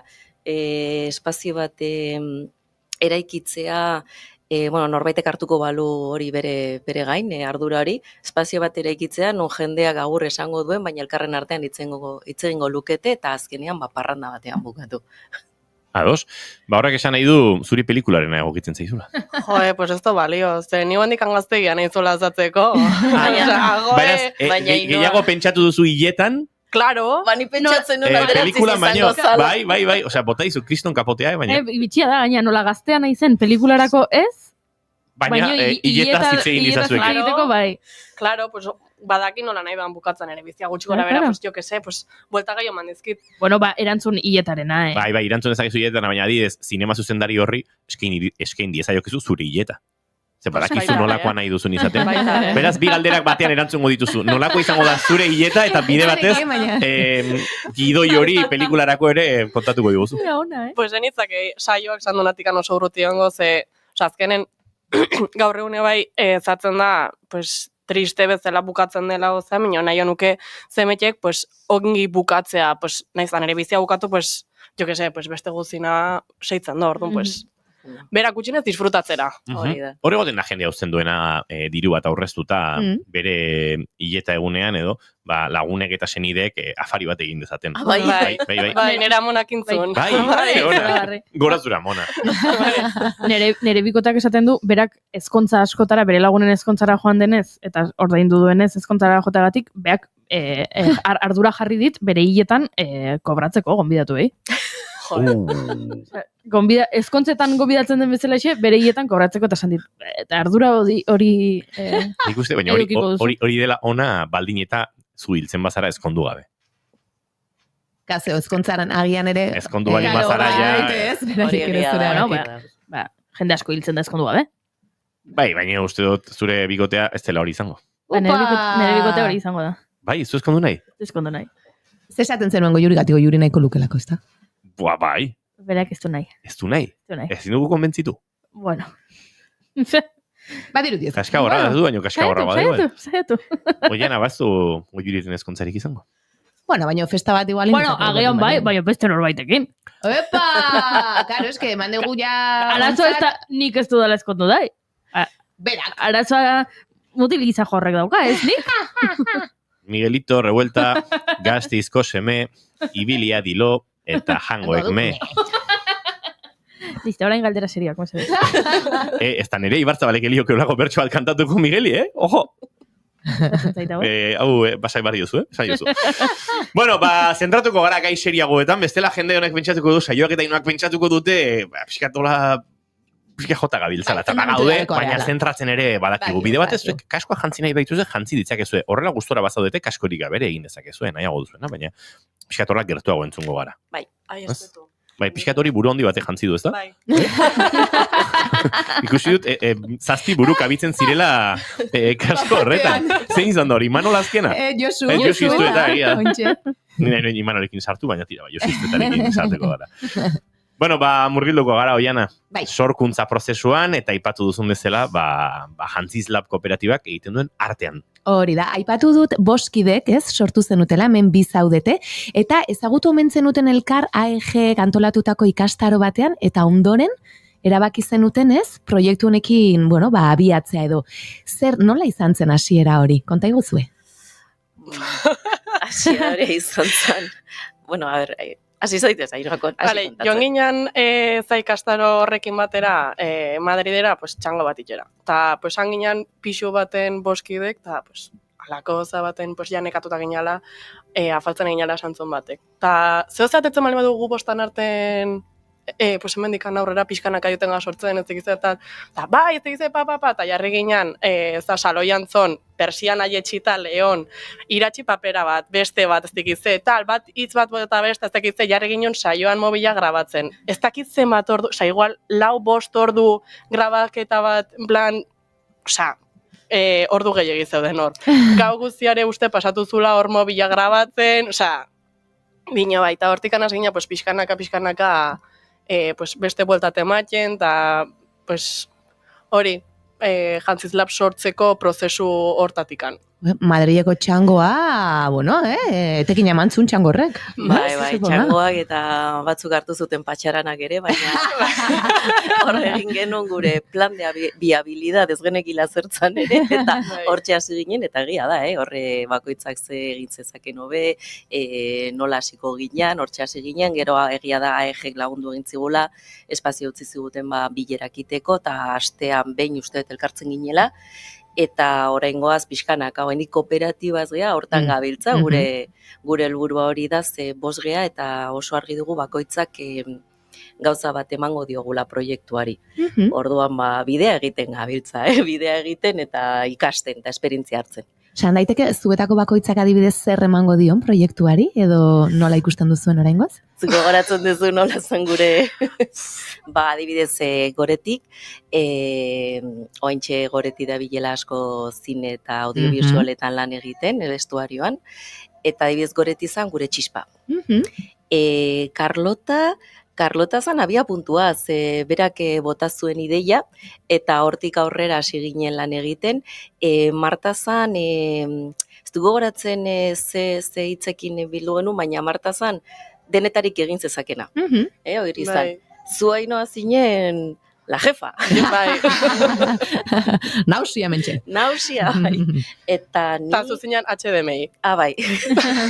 Konexioak eta esperientziak hori du. Bai. Jo, asko gustatu zait, Gaina hori hitz batekin ez, bakoitzaren, egin behar edo egin zezaken hori.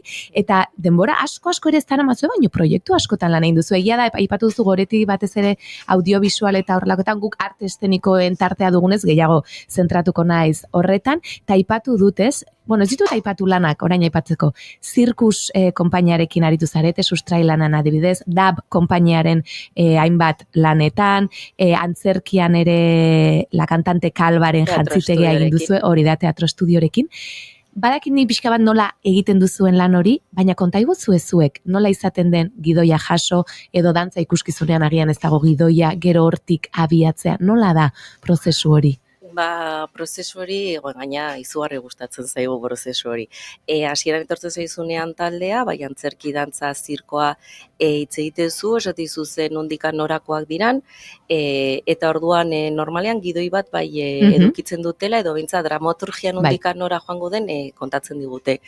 Eta orduan gu hasten gera dokumentu hori ikertzen, adibidez antzerkiarekin zer egingo nuke, dokumentu hori irakurri mila bider, pertsonaia zeintzu diran, pertsonaia sentimenduak, nola egite duten elkarlana pertsonaiek, ze eszenatan nola mugitzen diren. Eta gero ja gauza teknikoak ere, ze behar teknikoak izango dituzten. Askotan eserita dago, orduan jarri behar diogu, ez dakiz zer, edo mugitzen da pila bat eta behar dugu eskua nabarmendu, orduan hemen jarriko diogu zeo zer. Baina gehien gustatzen zaiguna da, ikerketa hori, egin eta gero entsaioetara jun. Entsaioetan, askotan, baduzu zeo zer zure buruan, iristen zea entsaiora, elkarri begiratzen diogu, eta esategu, horrek ez du hori eraman behar, besteak behar du, kolore hori ere ez dijoakio, izaten da oso polita. Bai, egia esan bai. Eta oso ezberdina izaten da antzerki ikuskizuna, zirko ikuskizuna, edo dantza ikuskizuna denean? Bai. Ze dantzan azkenen teknizismo batzuk bezala behar txuzte, eta teatron ez da inbesteko, telakinta gehiago zetu ezakezu, jokatu ezakezu, minio, dantza deneno, zirkoa deneno, ezak berak ebai artistak berak esaten ditzen, nik ez dakit ze behar dut, kremaiera ezin dut eraman, ez dakit ze ezin dut eraman, hau bai, ez dakit ze, eta hor, muga gehiago edo, ez? Bai, eta esaten dizen, nondikan abitu dezakezun, bino noraino ezintzan zatu bezala. Bai. Eta gertatu izan zaigu ere, eta hortaz ikasten jungara ere, gure abia puntua beti izan da, nik aktore bezala beti esan izan dut, jantzitegia, bai eszenografia, politena dela, denak bat egiten duenean, dramaturgiarekin batera, zuzendariarekin batera, tekniko musika eta iluminazioarekin, argiztapena, eta oraingoz, gure proiektuetan hori gertatzen ari da, eta marabillosoa da, ze elkarlan handia dago, eta orduan, beste dimentsio batetara eramaten dezu ikuskizuna. Ez da bakarri, Inoak esaten zuena, aipatzen zituen behar teknikoak, baizik eta konturatzen zea jantziteriak estena bati eman diezaiokela salida, askotan gertatzen zaigu ezin dugun hau egin nola aldatu, tokado bat jarri kendu. Eta horrekin aldatu egiten da, orduan oso prozesu polita da elkarlanean egiten denean. Hori aipatu behar nizuen ere, argiak adibidez seguraski asko eragingo zuela, bai, oial baten mugimenduan, koloretan ere bai, eta neri gertatu izan zaita askotan, argia azken momentuan bakarrik sartzea, edo baita jantzitegia ere, zuek aipatu duzue, eta asko gustatu zaitez, elkarlan hori aipatzen zenuena saioa. Adibidez, zirkusekin hasi ginenean, zirkusen lehenengo proiektua ziren, bilabetez egon gezinen elkarrekin lan egiten, eta elkarren artean lortuko zuten dramaturgia horre eramatea. Eta orduan, aldi berean, musikaria, iluminazioa eta gu. Eta orduan gu ja hasieratik geunden. Eta hasi zian, ez dakit zenbat hitz erabiltzen zituzten, hau kontatuko dugu, bestea ez dakit eta guan. Nola ingo dugu orduan, nondikan nora doaz, eta batean oteiza eta txillida, eta kuantikoa, eta iritsizan momentu bat, nun esan genuen, hilabete terdi daramagu lan egiten elkarrekin, gu behar dugu jakin, nondikan norakoak kontatuko ditugun jantziterian zuekin batera, baina gelditu behar dugu, hau.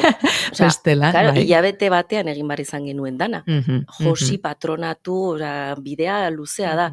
Eta orduan konturatu ginen hori, hortaz, ze garrantzitsua den elkarlana egitea, elkarlanean lan egitea, eta hortik ateatzen dira beste gauza batzuk. Kuriosidade bat galetu nahi dizuen, nik sustrai ikuskizuna ikusi nuen, bukaeran lehenengo emanaldian ikusi nuen, ez dakit ordutik berdin jarraitzen da, uste talaketak egon direla. Amaieran oial bat agertzen da, oialean dantza egiten du. Oial hori zuek aukeratu zenuten? A ber, berez, hori da, zaukin zabat, domik zaukin telatako bat, bino koloren ganatik kanta, kuadratzen zuen gehien bat zakin, eta sanginen aber horrekin dantzatzea behotezun, ze oso politia galditzen zen bere Ez ni maite minuta gelditu nintzen, onartzen dut, eta esan dut, galdetuin behar dut. Oso, bai, zoragarria irutu zitzaidan, hori nere kuriosidade propioa. Eta aipatu dugu DAB konpainiarekin ere aritu zaretela, hemen izan genuen azkenekoz DABeko Maialen, bere azken ikuskizunean berrian ere dago, eta sustraiekin, zirkusekin ere urrengoan, orduan, zuek bere gorputza eta berezea, ondo ezagutzen duzue. Aipatzen zigun azala lanean, okerrespanago bakoitzak, dantzari bakoitzak elementu bat, ez? Ordezkatzen zuela batzen, ez dut gogoan oso nola dirazi zuen berak. Orbainak zian... Bai, bestatek zimurrak, beste batek zituen zikatrizak, bizkarrezurra, pues, ezurrak ikusten diala, osea, pues, zen hori azalak transmititzen txun arazo ez, bino, osea, bai, beti azalen azaltzen dian batzuk bezala espresatu egin ditu. Eta bizitzan zehar, helburua zan ere, bizitzan zehar zenbat gauza gertatzen zaizkigun, eta hori gure gorputzan ere kanpora ateatzen diela, eta orduan bostzian, eta orduan bosten artean lan egin genuen telen bai kolorearekin, bai nola landu, nola josi, zainak atea bati besteari bizkarrezurra egin, eta orduan dimentsioa eta volumena ezberdinekin jokatu genuen. Eta gero bai jarri zuten tula handi bat, eta hori zan uteroa, ez da? Eta hor zeuden lanean, eta gero Maialen geratzen zan bukaeran, erortzen zan uteroa, eta june egiten zan. Begira, ze gauza politiak eola atzetik gauza hori guztiak ere jakitea, ez? Bai. Hor uste dut entzuten ari garela, ez da bideoa? Entzuten eta ikusten. Eta ikusten ikus dezakenak hortxe zeukan azalaren tiserra. Material ezberdinekin lan egiten duzu, ez da? Hautaketa hori prozesuan joaten zarete probatzen, aurretik zerbait nahiago duzu, edo pixkat, gustatzen zaizu ere gauza ezberdinak probatzea. Bueno, askotan jotenga baita ere, pues zakin taitzein ta, pues dantzarikin o zakin itzein ta dendara, eta askotan eba isatzen duen plan de, a ber, Rosa, auto hori daukigu, zebe proposamen daukizo, o ze esatzen dizo. Ta berak ateratzizkio askotan eba tela diferente batzuk, eta batzutan pues bere zakin, osea, konfiatzen du beregan pila bat, eta hortikan ateratzen diola gehien bat. Nik beti esaten dut, eta nik uste Ainoari ere hori gertatzen zaiola, telek hitz egiten dutela. Iristen zea ideia batekin, eta zuk izan dezakezu diseinu bat, ez? Aurretik eramatezu diseinua, baina noski duzu ere, denen artean sortuko den lan hori buruan, ez? Dena, ze gertatukoan. Eta hor zaude, eta bapatean aurkitzen zutela bat hortik esateizu, ni naiz. Eta orda esatezu, hau da, eta orduan gauza guztiak aldatzen dira, eta askotan gertatzen da ere, tela hau nahi dut, metro bat haut. Karo, bai. Eta orduan moldatu egin behar duzu, eta horretara ere prestatuta egon behar dugu. Eta askotan gertatu izan zaigu, ikusi tela guztia ez genuela, guk nahi genuen bezala, baina aldatzerakoan, indarra hartu duela zeak, osake. Eta noiz bai gertatu zaizue, karo, bost zarete, ez dakit bosta joaten zareten hor, adibidez oiala aukeratzera, eta ni naiz bakoitzak oial ezberdin batekin sentitzea adibidez. Bostak dana batea ez geha juten, baina oine bakoitzak ikuspuntu bat du, bai, baina iristen gara... Normalen nahiko gienteintzen bat bestekin, eta ze ikusten duen, eta zean, nik uste, nahiz da ikuspuntu diferentek izan, batek hau pentsatu bekio geltzen dela eta bestek bestea, nik uste gero resultado zakinta normalen asmatzen dula bat edo besterik kaso inta baita ere. Ba, bueno, azkenean ere oso argi dugu bostak zerbe ematen diogun taldeari, horretik gaitz egin dugun, eta orduan ikuste horrek ere baduela Eragiten konfiantza hori. Lehen aipatzen zenuen saioa kooperatiba izateko bidean zabiltzatela, ezta? Eta lehen gauza bada, ez, agian egin behar duzue, dena zuek jantzitegian, egin behar den guztia esan duzuelen, oialak aukeratu, materiala, diseinatu eta baina horrez guztiaz gain, hau guztia aurrera eraman behar da, bosarete, ordutegi, horratzean ere laguntza uste dut izan duzuela bide lagun izeneko egitasmo batekin edo kontatu ezakezu agia jende animatzeko. Fabrikarekin egon gara lanean eta nahiko genuke aurreratuago egon, baina 5 garenez eta bakoitza jornada erdian gabiltza, ze bakoitza gure lanak ditugu ere horretik aparte, baina bueno, hori da bidea, ezin da dena utzi eta hasi pixkanaka goaz. Eta orduan haien bidez erakutsi gute barne araudi bat behar dugula, gure artean ere nola egingo dugun lan, gero ze papeleo egin behar diran, eta bueno, gure kasuan ari gara lan egiten hortan, eta batez ere orain dugu gure bizitza pertsonala eta proiektu honi aurre egiteko nola egingo dugun. Eta batzutan frustrantea da, baina bestetan badakizu hori dela bidea. Eta aurrera ateratzen ari gara pixkanaka. 5 gea eta 5 artean ere gauzak aurrera eramatea errestasuna emate dizu, ze proiektu batean gaudenean 3 edo 4, ze 5 orain danak ezin egon, aurreratze zu pila bat. Baina bestaldetik ere pixkanaga doaz gauzak. Baina bagoa, zortxega oraindik behintzat hemen gaude. Bai, eta nik esango nuke proiektu askorekin eskutartean, edo askorekin lan egiten ari zarete, Ainoa. Zerbait hola konkretuarekin zabiltzate orain, nik esan dut daben azkenekoan uste dut, eta zirkusen horretan, ez dakit ja hasi zareten, edo nola, edo besteren bat ere agian horti badago, Bai, oan gehien bat egana da, La Sala beste dantza talde batekin beste proiektu berri bat ateratzen, eta Bebes de la Bullakin beste urte batez bai disfraza imarditegu karnabaltako, eta ze gehiago? Kimua, ella, da, Rivera Sendon baleteko akademi bat, eta ja 3. urtez berriz bai berakin, azkeneko kurso bukaerako emanaldiko arropak egiten. Eta kasu horretan, hasieratik gertatu izan dana da, egin dugun lana hain da gertukoa, lantzen dugula ere, gidoia nundikan nora jundaiteken eta laguntzen, eta interpretazioa, dantzariek askotan interpretazioa ez dute lantzen, eta hau da akademia bat dira, eta orduan gero sartzen gehiago, gure bestuaria oso pertsonalizatua da historia kontatzeko lagundu egiten duela, eta orduan gero interpretazio lan bat behar da beraiekin egin, eta superpolita izaten da, izagoten geha, igual ja buztuan baga behiltza lan egiten. Olatzekin ja Kimua dantza estudiorekin. Saioa ez dakit zuk ere esan duzu ez, eta egia da aktorea zarela, ez dakit interpretazioaren zati horretan zuk ere jartzen duzu zurea imaginatzen dut, eta gero nola bizi duzun zuk hori orain ez, beste aldetik zuk pertsonaiak antzeztu dituzu, baina orain zuk ematen diezu fisiko alderdi hori edo ez, zer da beste aldean egote hori ere? Niretzako beti, orain duela gutxira arte esaten aktore bezala nahiago eta eszenatokian egon, ez? Baina joainari nahi zartzen gustoa, eske la construcción del personaje beti esaten dana, hor dago ere, eta konturatzen gea egiten dugunean jantzi bat, pertsonaia horrek, aktore horrek hartzen duen forma bestelakoa dela, feedbacka oso polita da. Eta ikuspuntu aldetik, ematen diozu, ni adibidez aktore bezala, eszenatokira ateratzen naizen bakoitzean, 15 minutu aurrerago begiak itxi eta nik egiten dudana da saioa bezala, juten naiz nire mundu batetara, zuhaitz batetako batea irekitzen dut, eta nire pertsonaiak hor itxiten nau, eta jantzita dago, pertsonaia, orduan nik, imaginarioan, jantzi egiten dut pertsonaia horrek ematen didana, eta jantzi horrekin batera, bere sentimenduak eta esperientzia berarekin datoz, eta jantzi hori da bide. Orduan, nik lan egiten dudanean horrela imaginatzen dut, askotan Ainoa parre egiten dut. Eta egingo bagenioz egiten duenean, saioa. klaro, eske pentsatzen duenean, baduzu hori ez, gelditu egiten nago askotan, ja, gelditu. Baina segurazki horrek ere ematen dizue, ez? Eta esan duzuna, imaginari horrek asko laguntzen du. Eta nik uste dut ezinbestekoa dela, nik ez sarrera egiterakoan bai pentsatzen nuen hori, ez? Neri zertan eragiten didan, txaketa bat eramateak edo takoidun zapata batek, ez? Pertsonaian dana aldatzen da. Eta oialekin, ez, esaten zenuten dantza mundu hortan ere, asko aldatzen da, guztia.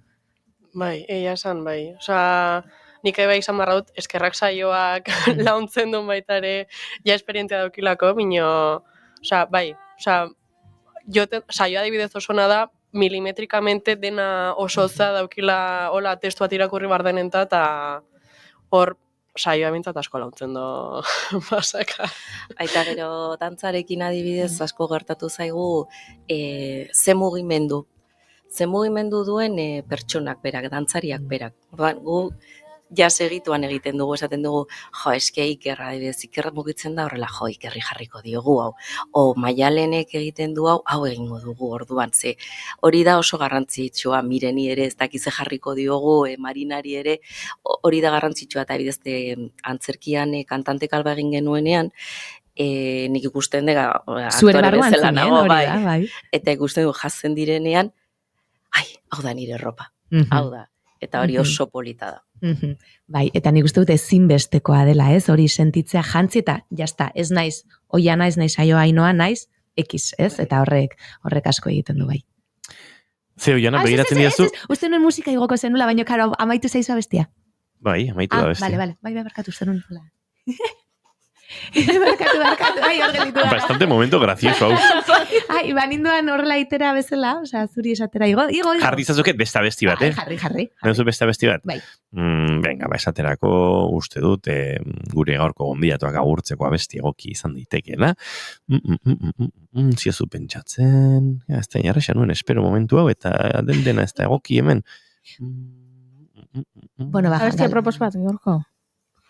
Eo naiz bilatzen, bilatzen dituen, jantzitegia edo zerbait aipatzen edo moda aipatzen duten abestiak, baina gero ez itzaizkian gustatzen. Nahiko zuzeneko performatiboa eta jaskera zaintzen duena daukaten neomak tarrek, eta inorkezu berdin egiten negarrakantua oso gustoko dugu, beraz, hausia izango da Oiana, zure azken galderarentzat kantua. Vale. Barrenera, urtzeko borderik dauden beldurren izotza.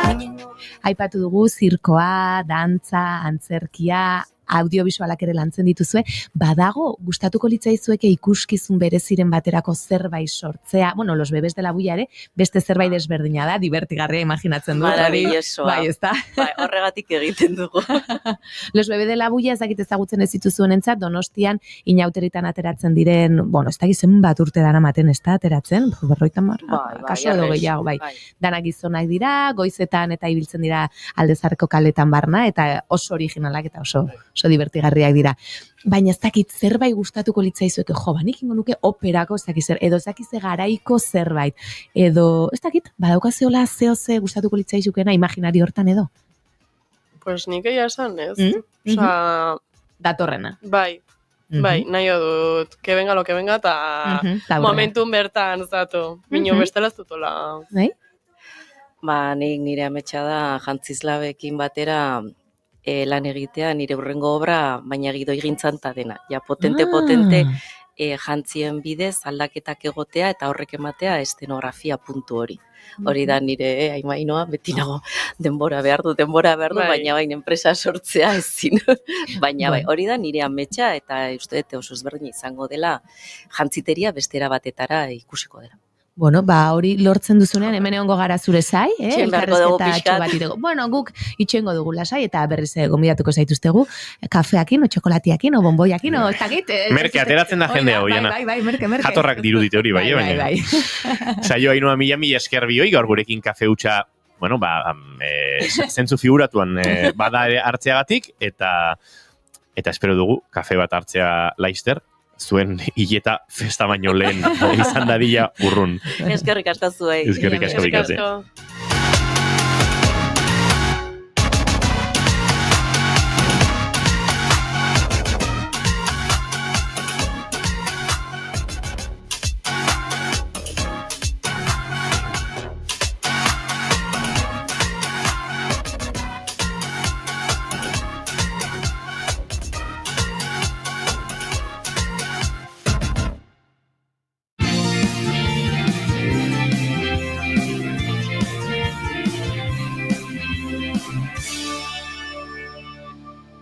bigarrenak ez direlako beti okerragoak. Bigarren kafea. Naiz irratia entzuten ari zara. Bilbo aldea, 92.2. Gasteiz eta Arabako lautada, 91.5. Donostialdea, 93.8. Gernika, 96.7. Leitza, 95.1. Bortziriak, 103.1. Urola, 91.8. Goierri, 102.2. Legazpi, 94.6. Naiz irratia. Goizeko 11:42 minutu izango dira segituan, eguerdiko 12:00 bitartean K-pop giroan murgilduko gara, eta, bueno, purien dagoen kantu baten giroan.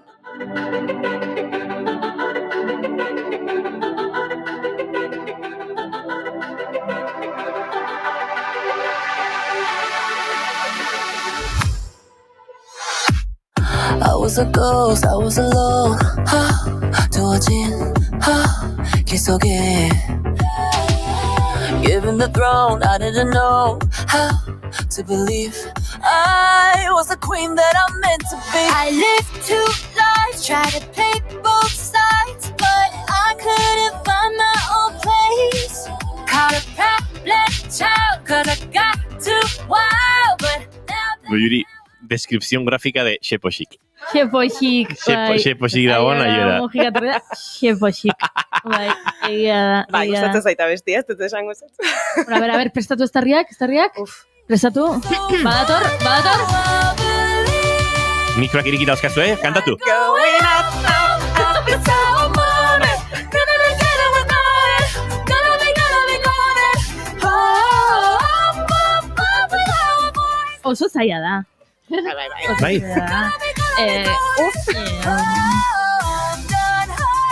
Joan behar duzulako.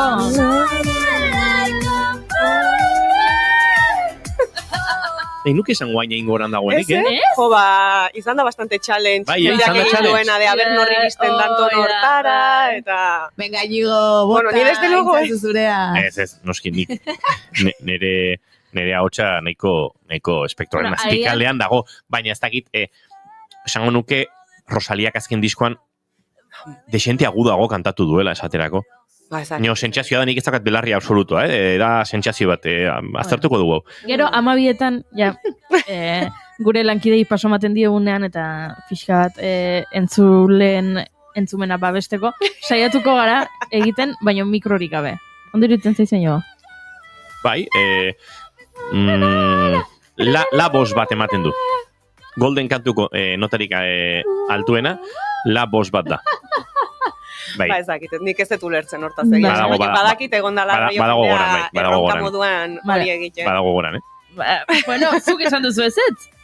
Ez zaizula iruditu, baina... Egia da, nik hau kantatuta beti ere, nota hori ematen dudanean, oktaba bat berago nagoela. Eta laren nik ez dut ematen gizon tesituran la bat ez dut ematen. La bemol bat ematen nuen, eta gaur egun sol bat ematen dut. Baina, bai, bada gora, no?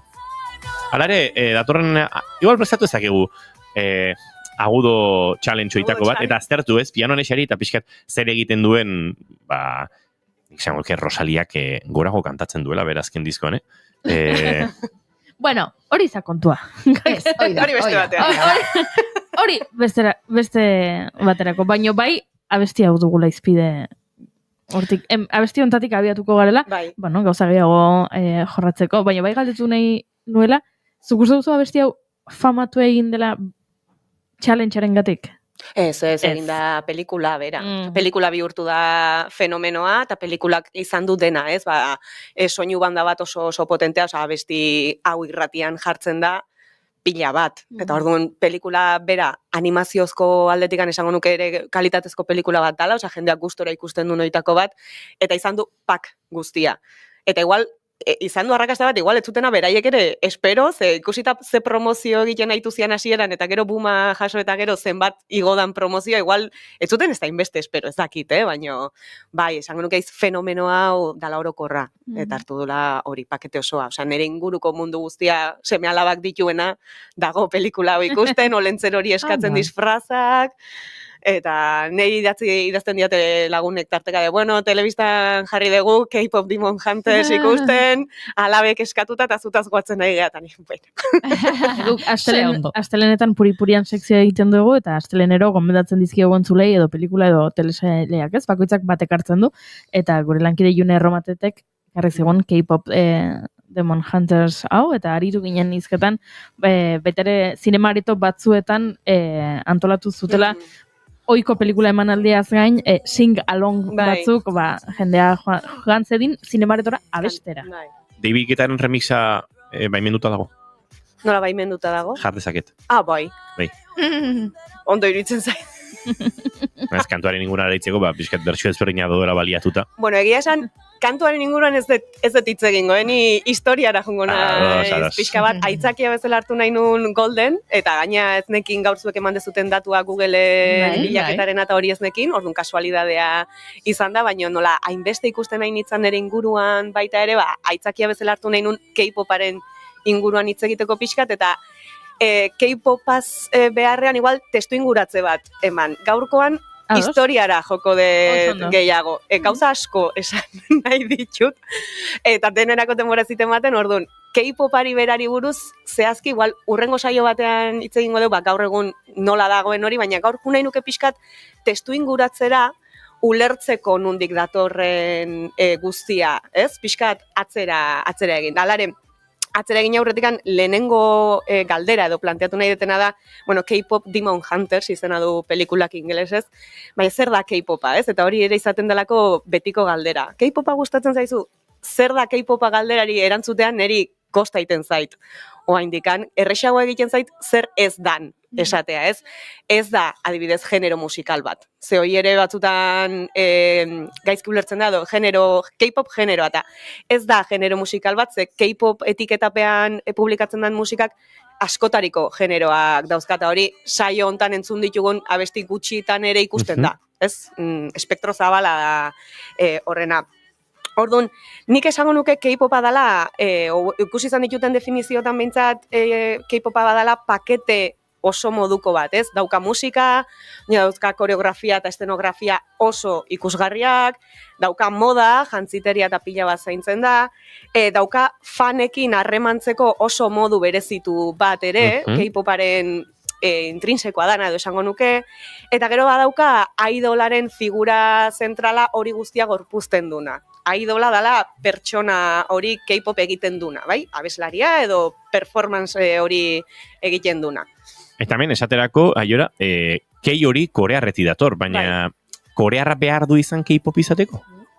Ka hori dauka jarrita handik datorren elementu bat bezala badago J-pop ere Japoniatik datorrenari referentzia egiteko. Gero K-popa egiten dutenen artean badaude korearrak ez dian pertsonak. Taldeetan badaude tailandiarrak, estatuatuarrak, korear jatorrikoak, baina hori Australian bizitu izan dianak, edo...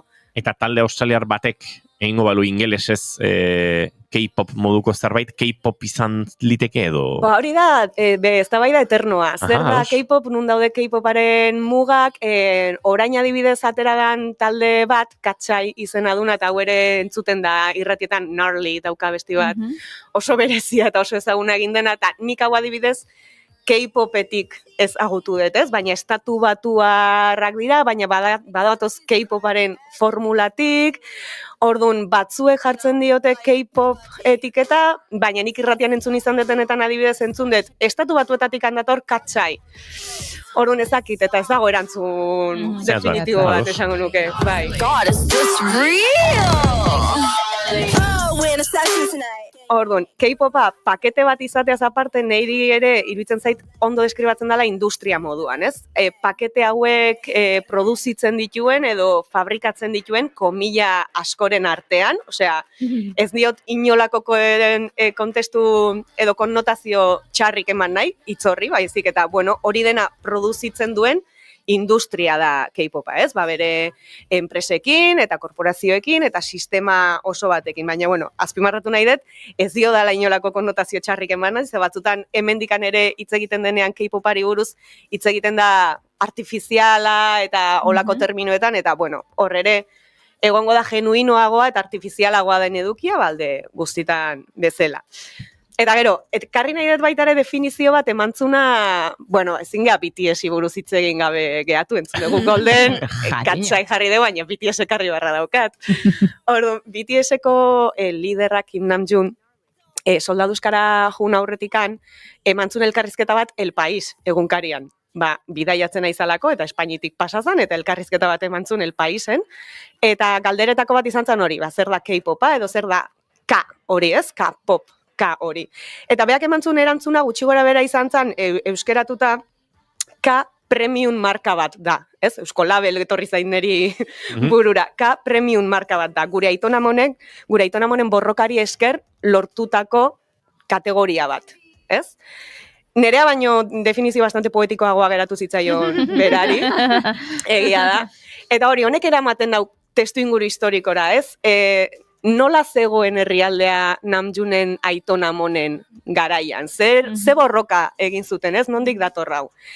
Eta juten baldin bagea, Namjoonen aitonamonen garaira, edo, orain dela urte batzuk atzera, 1950 eta 1953 artean emantzan Koreako gerraren ondorenean zegoen herrialdea, ez? Erabat txikituta, erabateko miserian, egia esan, oraindik mantentzen den gerra bat da, hau da, ez dago berez bukatuta, dago etenaldi moduko batean, eta horregatikan Ipar Koreako Korea eta berezitasun guztiak, berez gerran daude oraindik, baina, 3 urte horiek izan zian gerra fisiko eta gogor baten urteak, ez orduan herrialdea zegoen lur jota, eta gero hori eta gero, 70. hamarkadan etorri zan sekulako goraldia. Herrialdeak bizi berritze izugarria lortuzun, Han ibaiaren miraria deitzen zaio, Han ibaiak gurutzatzen dulako Seul, eta izan zalako hori, sekulako gorakada inoiz ikusi gabekoa, ez? Miserian egotetikan potentzia bat bihurtze bidean jartzeko garapen bat. Ze gertatzen da?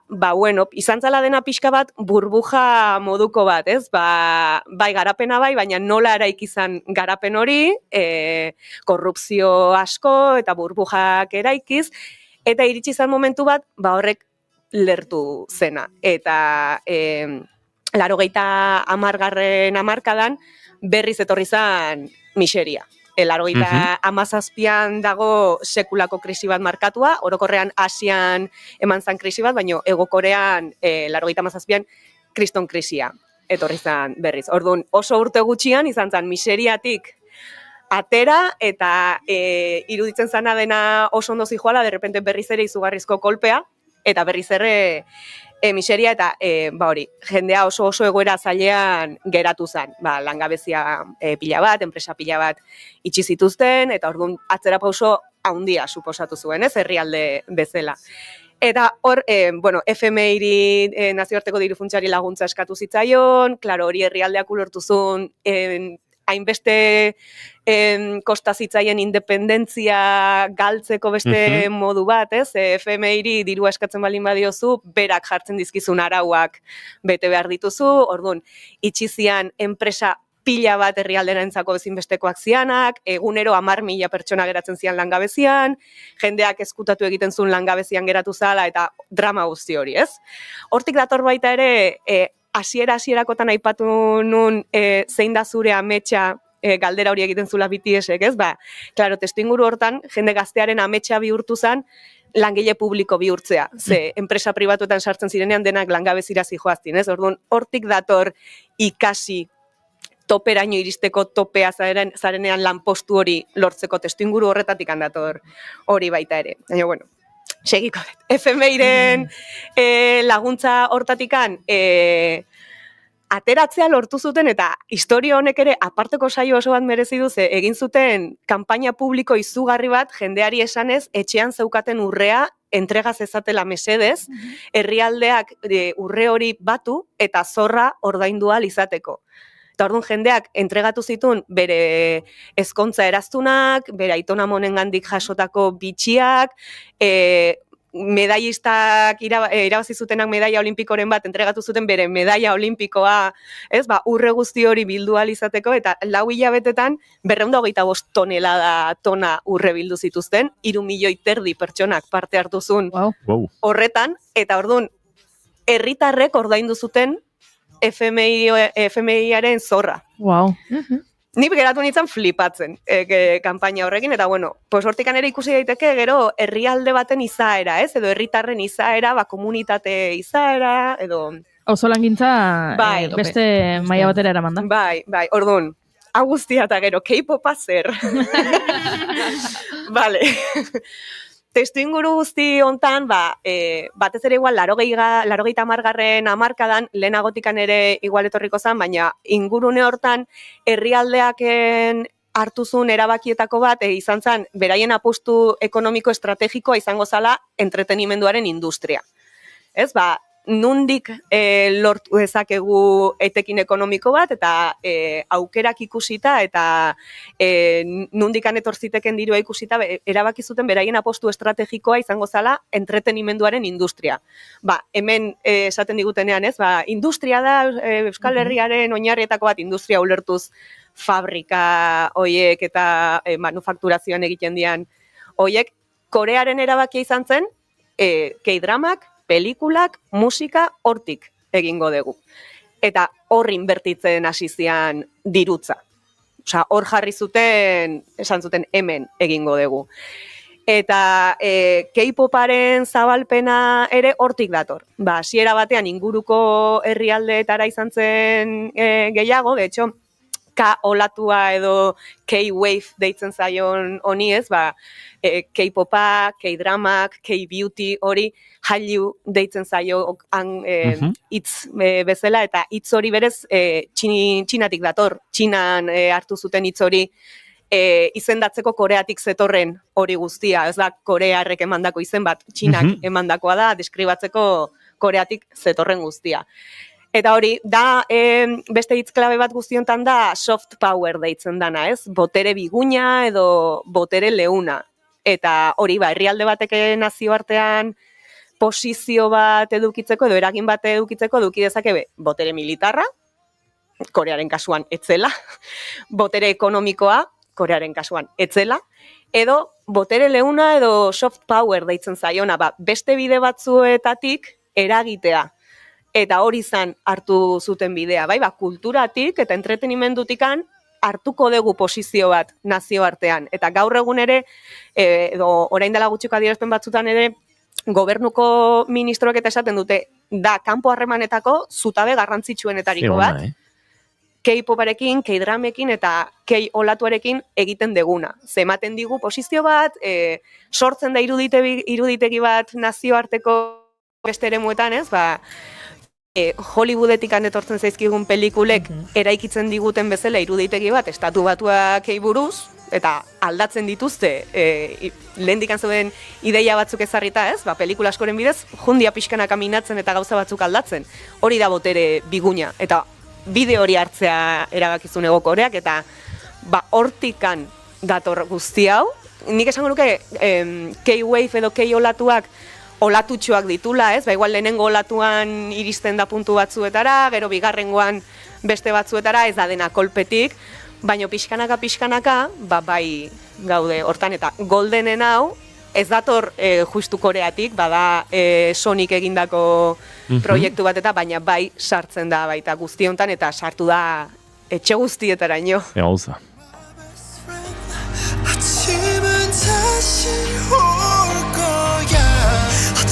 어둠도 어떤 계절도 영원할 수는 Gaur asko hitz egin dut, ez dizuet utzi tarteri komentatzeko, baina kontatu nahi nun hau. Eta oso interesgarria.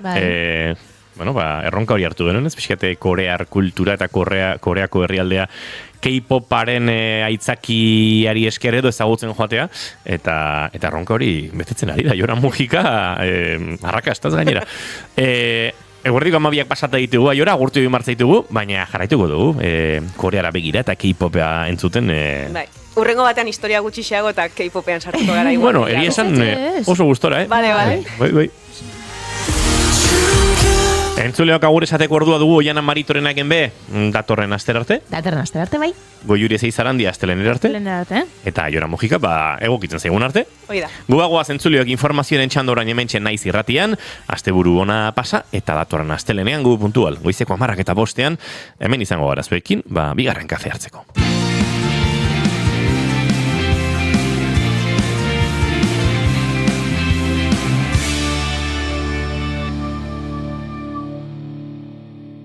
Keep calm and bigarren kafea.